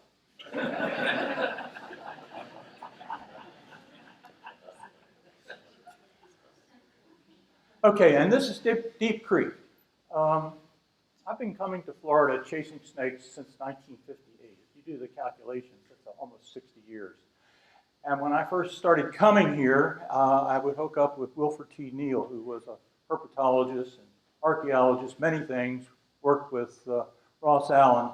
And he used to take me and this high school biology teacher of mine out collecting snakes, and this is one of the sites we would hit. This is what that Deep Creek looks like now.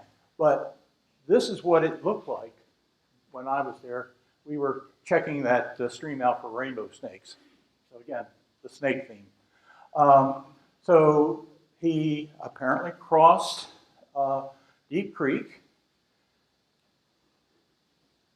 and then made a trek, and for whatever reason, maybe it's following the upland, because this is an upland right through here, coming down toward the Hewitt Lakes area. This green area here is a piece of Florida scrub. It's a rosemary scrub. This is what I'm talking about right here. Here's rosemary, sand pine. The tree cactus is also in here that Bartram talks about, but nobody wants to acknowledge its existence. And it has Asimina obovata, or the large-flowered pawpaw. So, in his account, in Bartram's account, he talks about the pygmy pawpaw, he talks about the woolly pawpaw, and he talks about this big flowered thing. I think, like you mentioned, I think that big flowered thing is actually the obovata. Okay, let's just carry the story on. You go across, go up through to the north, and all of a sudden you run back into the woolly pawpaw. No more obovata. The obovata tends to be very narrowly defined. I don't know what's controlling it, but there's something going on there. And they're heading up. He heads up through Agar, and I'll show you what Agar looks like because it's also part of the story.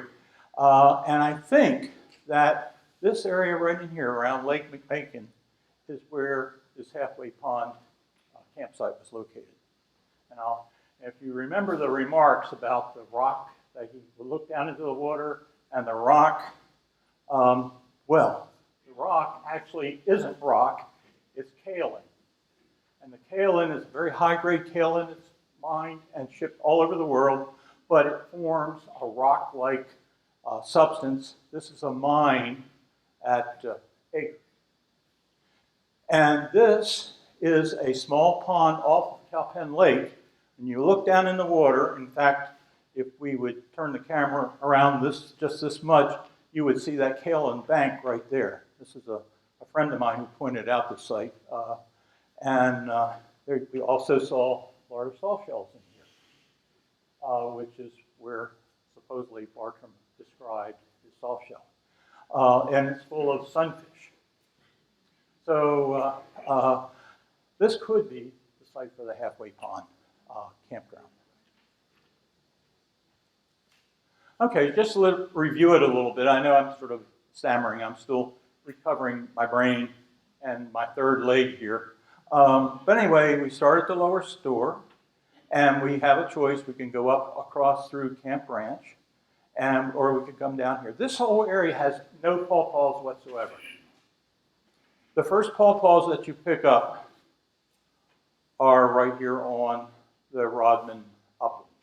The town of Rodman, it's really interesting. The town of Rodman almost doesn't exist anymore, but at the turn of the last century, 4,000 people lived there. It's the big sawmill. There was a train that came through there, the Aqualaha Railroad, carrying cypress to Palatka to put on the steam boats to send it north.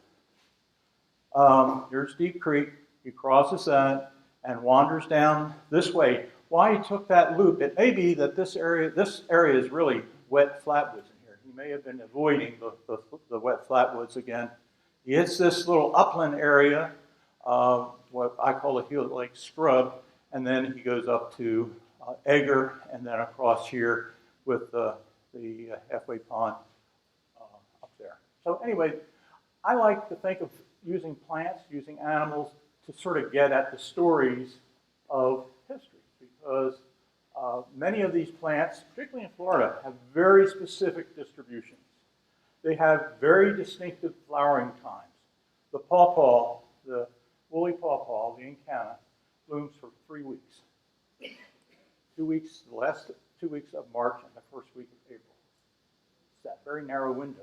So if he saw and drew that plant with flowers, that's when he saw it. He had to see it because at that point the petals fall off and eventually the fruit begins to form.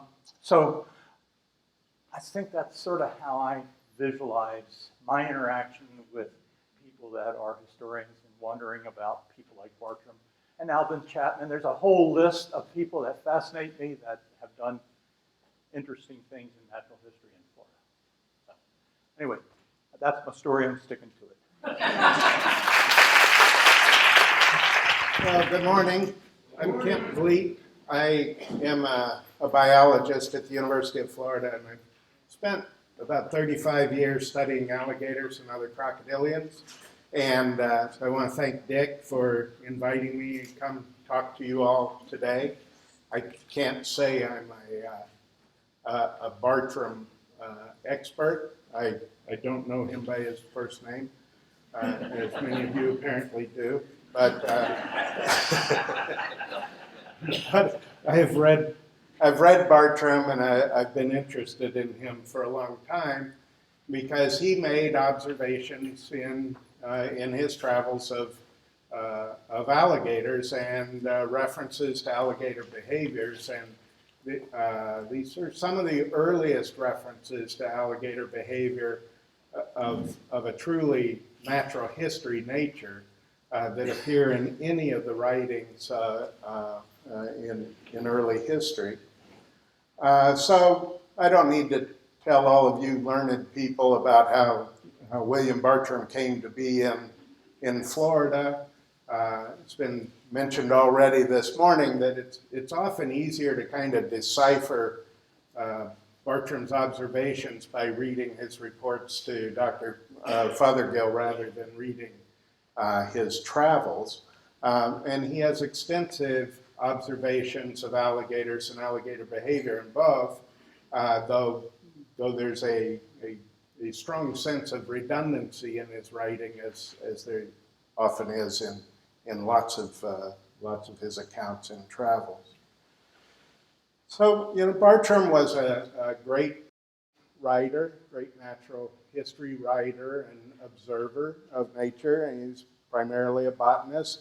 But he was also quite a skilled artist. And when he had specimens in hand, he was very capable of drawing them with a scientific precision that allows you to identify even today exactly what species he was working with. And we have examples of many of these same drawings nicely printed in the room today. But his drawings of alligators were not really on that same par. It's been mentioned today that there have been some questions of the veracity or the credibility of some of his observations when his travels book came out, and much of the criticisms came about because of some of the accounts he wrote about alligators. And he tended to write in possibly an overblown fashion. People have used the term flowery, which is appropriate for Bartram, or a florid manner. But he often returns to these same, I guess this center button is this little light. He returns to the same notions here. So talking about air and sounds being forced through his mouth and nostrils, and a vapor ascending from his nostrils like smoke, referring to the bellowing of, just to show a couple of the quotes that he used here. And this just did not read true to many people, and people thought that either the observations were exaggerated or possibly completely made up. And so I wanted to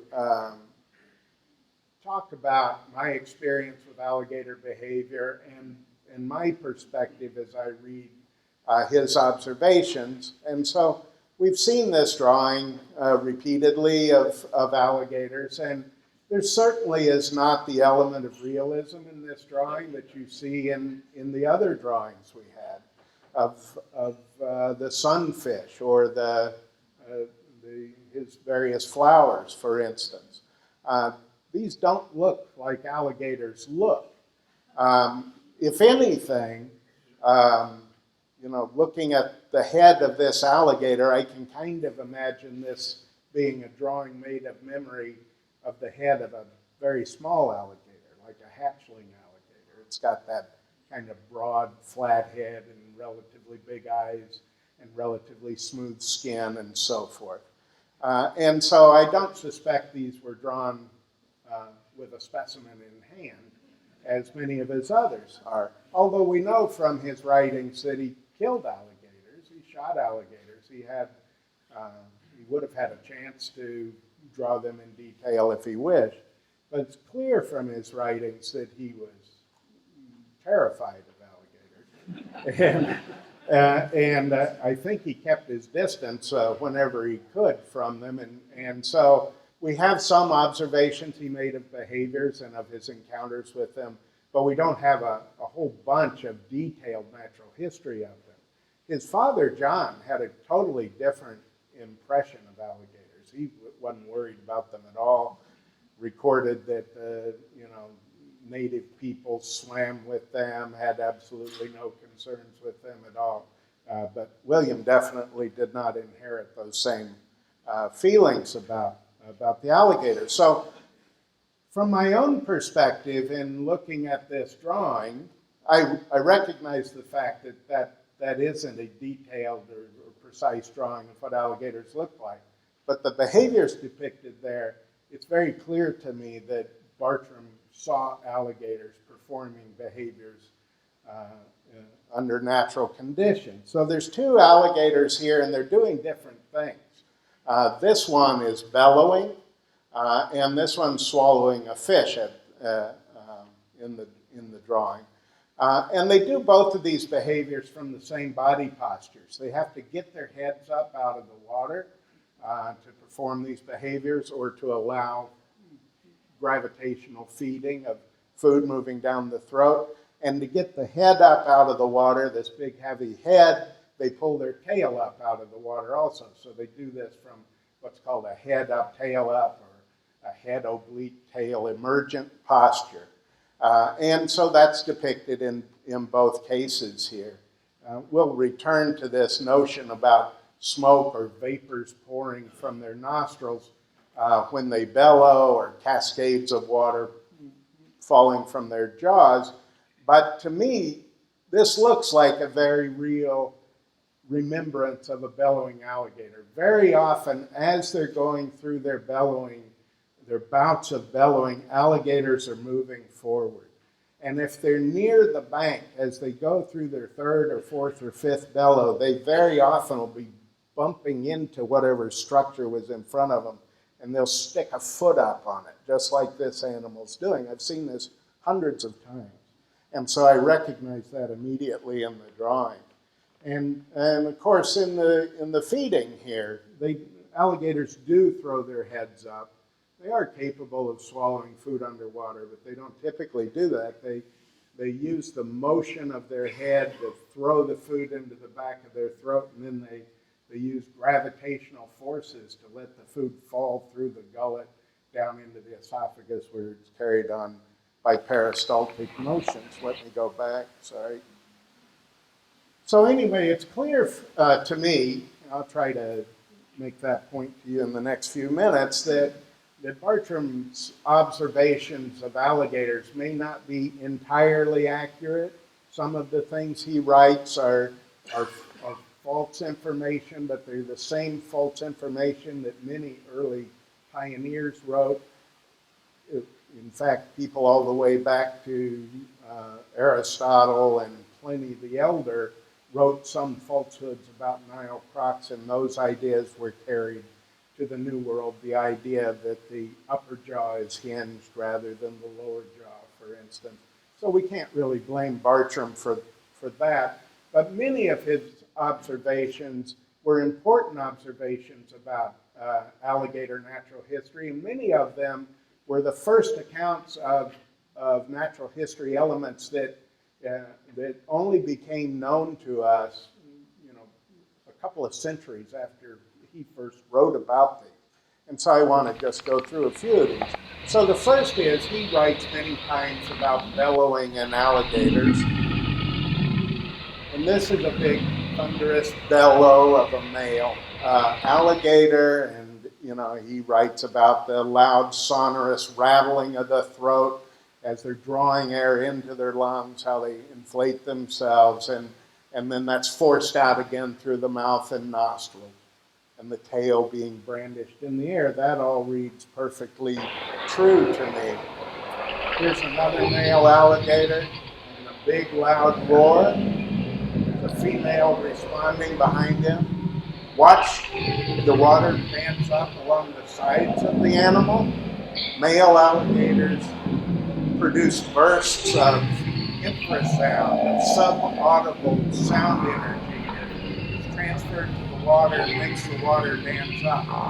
If you're anywhere near alligators, that same energy passes through the ground. You can feel it come up your legs. And so Bartram's talking about but causing the earth to tremble. And, you know, this is one big male alligator here and some others in the background, but if you see hundreds of alligators, that's obviously an even greater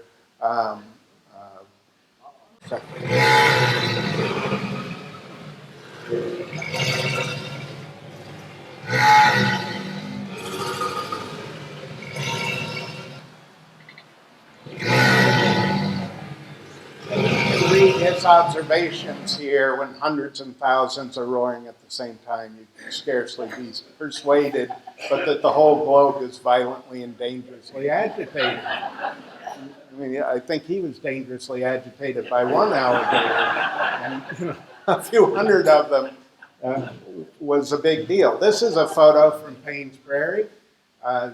When the water levels are low in Payne's Prairie, it's the best place anywhere in the world for seeing wild alligators.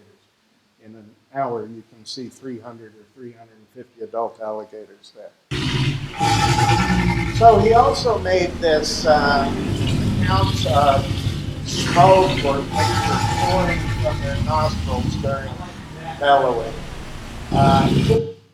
And again, reiterating these ideas of the earth trembling and so forth. It was a good line, so he used it repeatedly. But as you saw in that video, you can see vapors pouring, generally not from the nostrils. If you see it out of their nostrils, it's just little tiny streams, but it pours out of their mouth. And this is water vapor being driven out of the lungs by the extreme forces being generated just by this loud roar, and possibly liberated also by this infrasound within them. This isn't the same as us stepping out of the house on a cold morning and seeing our breath. That's condensation of moist air from our warm lungs hitting the cold air. Alligators aren't warm in cold weather, they're cold in cold weather. This is just water vapor being driven out, and I'll show you another video of an animal that's backlit so you can really see this. So this is hard to see. These are captive animals, obviously, that I've videotaped this, and they're generally quite large animals before you can really see any evidence of this vapor coming out of them, this visible smoke-like appearance. So the smallest animals I've seen at den are probably 9 feet, and they generally have to be 11 or 12 or 13-foot alligators, which are very big alligators. But there were big alligators in the time of Bartram, and I believe that the stories that Spanish explorers took back to the old world of smoke-breathing or fire-breathing dragons were probably the origin of those, probably this phenomenon in big gators that they saw when they were moving through Florida and through the southeastern United States in their early explorations. Skipping over. So, we don't need to see that again. So, Bartram made lots of other relatively small statements about alligators, but that bear a lot of truth. And this is an amazing one here. This is in his report to Dr. Fothergill. And he's talking about this decaying plant matter that the alligator nests are made up with. So this is a female alligator, and she's made up this big grass nest here. She's scraped that together. and dug down in it and laid her eggs in it, and she's guarding it. And we now know that those nests, besides receiving solar radiation and heating from that, the decomposition of the plant matter and the moisture within that is essentially a compost pile. And as gardeners, you all know that compost piles generate heat. And it's that heat and the solar radiation that warm the eggs and facilitate the development of the alligator's eggs. And so in his letters to Dr. Fothergill, he says this outright. He says, referring to the decaying plant matter, he says, which I suppose fermenting by the heat of the sun becomes warm enough to hatch their eggs. We didn't know this happened in reality until probably the 1960s. In the scientific literature, people had made observations of alligator nests before, but we really didn't begin to understand the actual import of the composition of the nest and the temperatures that were generated there. I'm sorry. Man, this thing is touchy. Got a hair trigger. So here's another interesting observation. He said, certain it is that the young are not left to shift for themselves, in reference to alligators taking care of their young. And so he saw lots of cases of this. He saw groups of young following mothers. He saw adult alligators or animals with nests acting aggressively to him when there were young around. And he was convinced that these animals were being protective of these young.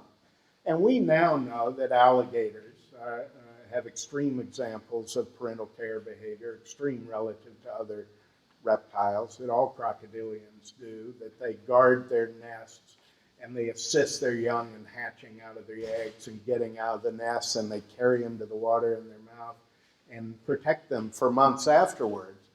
But honestly, even into the 1970s, there were many biologists that did not believe crocodilians truly displayed these behaviors. So this is 200 years before it began to become widely accepted that alligators and crocodilians have these really extreme parental care behaviors, that Bartram was making this observation. And there's no kind of, hemming and hawing about that. He's certain that that's what these animals are doing. He also says, in one account, turning around a point or a projection in the riverbank, at once I beheld a great number of hillocks or small pyramids resembling haycocks and ranging like an encampment along the banks. And then he goes on to say these are the nests of alligators. And generally, if you go out and find alligator nests today, you find one here, and you wander around, you may find one here, and so forth. But there are other species of crocodilians that we suspect nest colonially.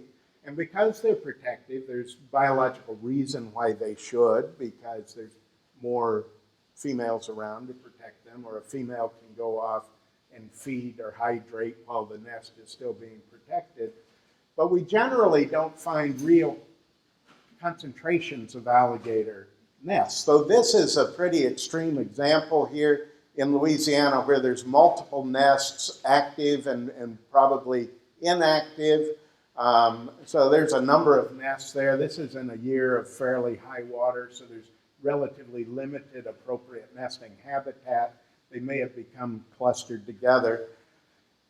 In Florida, there have been studies of the distribution of nests in Central Florida lakes, and using statistics to recognize clustering, not something as obvious as this, they're able to demonstrate that those are statistically clumped distributions of nests.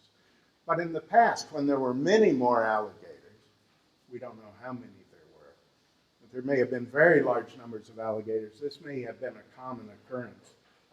And this observation he made was also one of these places where he was paddling by and he had a lot of trouble with alligators coming out and bothering him in his canoe. God, this thing's Amazing. So this is another little observation he made where he talks about alligators posting themselves, forming a line across a small creek. And we now know that certain crocodilians do this sort of cooperative feeding or proto-cooperative feeding, where they line up kind of shoulder to shoulder across some flowing water. And it's not necessarily fish coming up or down the river. In Paynes Prairie, you can see sirens moving through road culverts. And it's sort of a cooperative behavior. They're kind of forming a dam with their bodies, but it's, you know, it's not every man for himself. They're basically just grabbing what they can in their immediate strike area. They're not really trying to steal food from one another. And so it's at least a proto-cooperative behavior, and this appears to be an observation of that same sort of thing long ago. So just a moment, go back. I'm skipping things all over here. So my old buddy John Thorbjarnarson and I went up to St. John's one day. We're trying to find Battle Lagoon, where he saw these big males fighting, and we think we found this little elevated bluff that he made his camp on. And it's very overgrown now, but this is the area. But this, if you can believe travels, this is this one night from hell that Bartram went through, which may have been many observations all thrown together, but you know, it was becoming evening. He went to find a camp, and he got up off above the water a bit, and alligators started pulling up on the bank near him. Large numbers of alligators. He said, and more alligators than he'd ever seen any place at once. So the obvious thing to do is get back in your canoe and push through those and try to go up the river to this Battle Lagoon to catch some fish.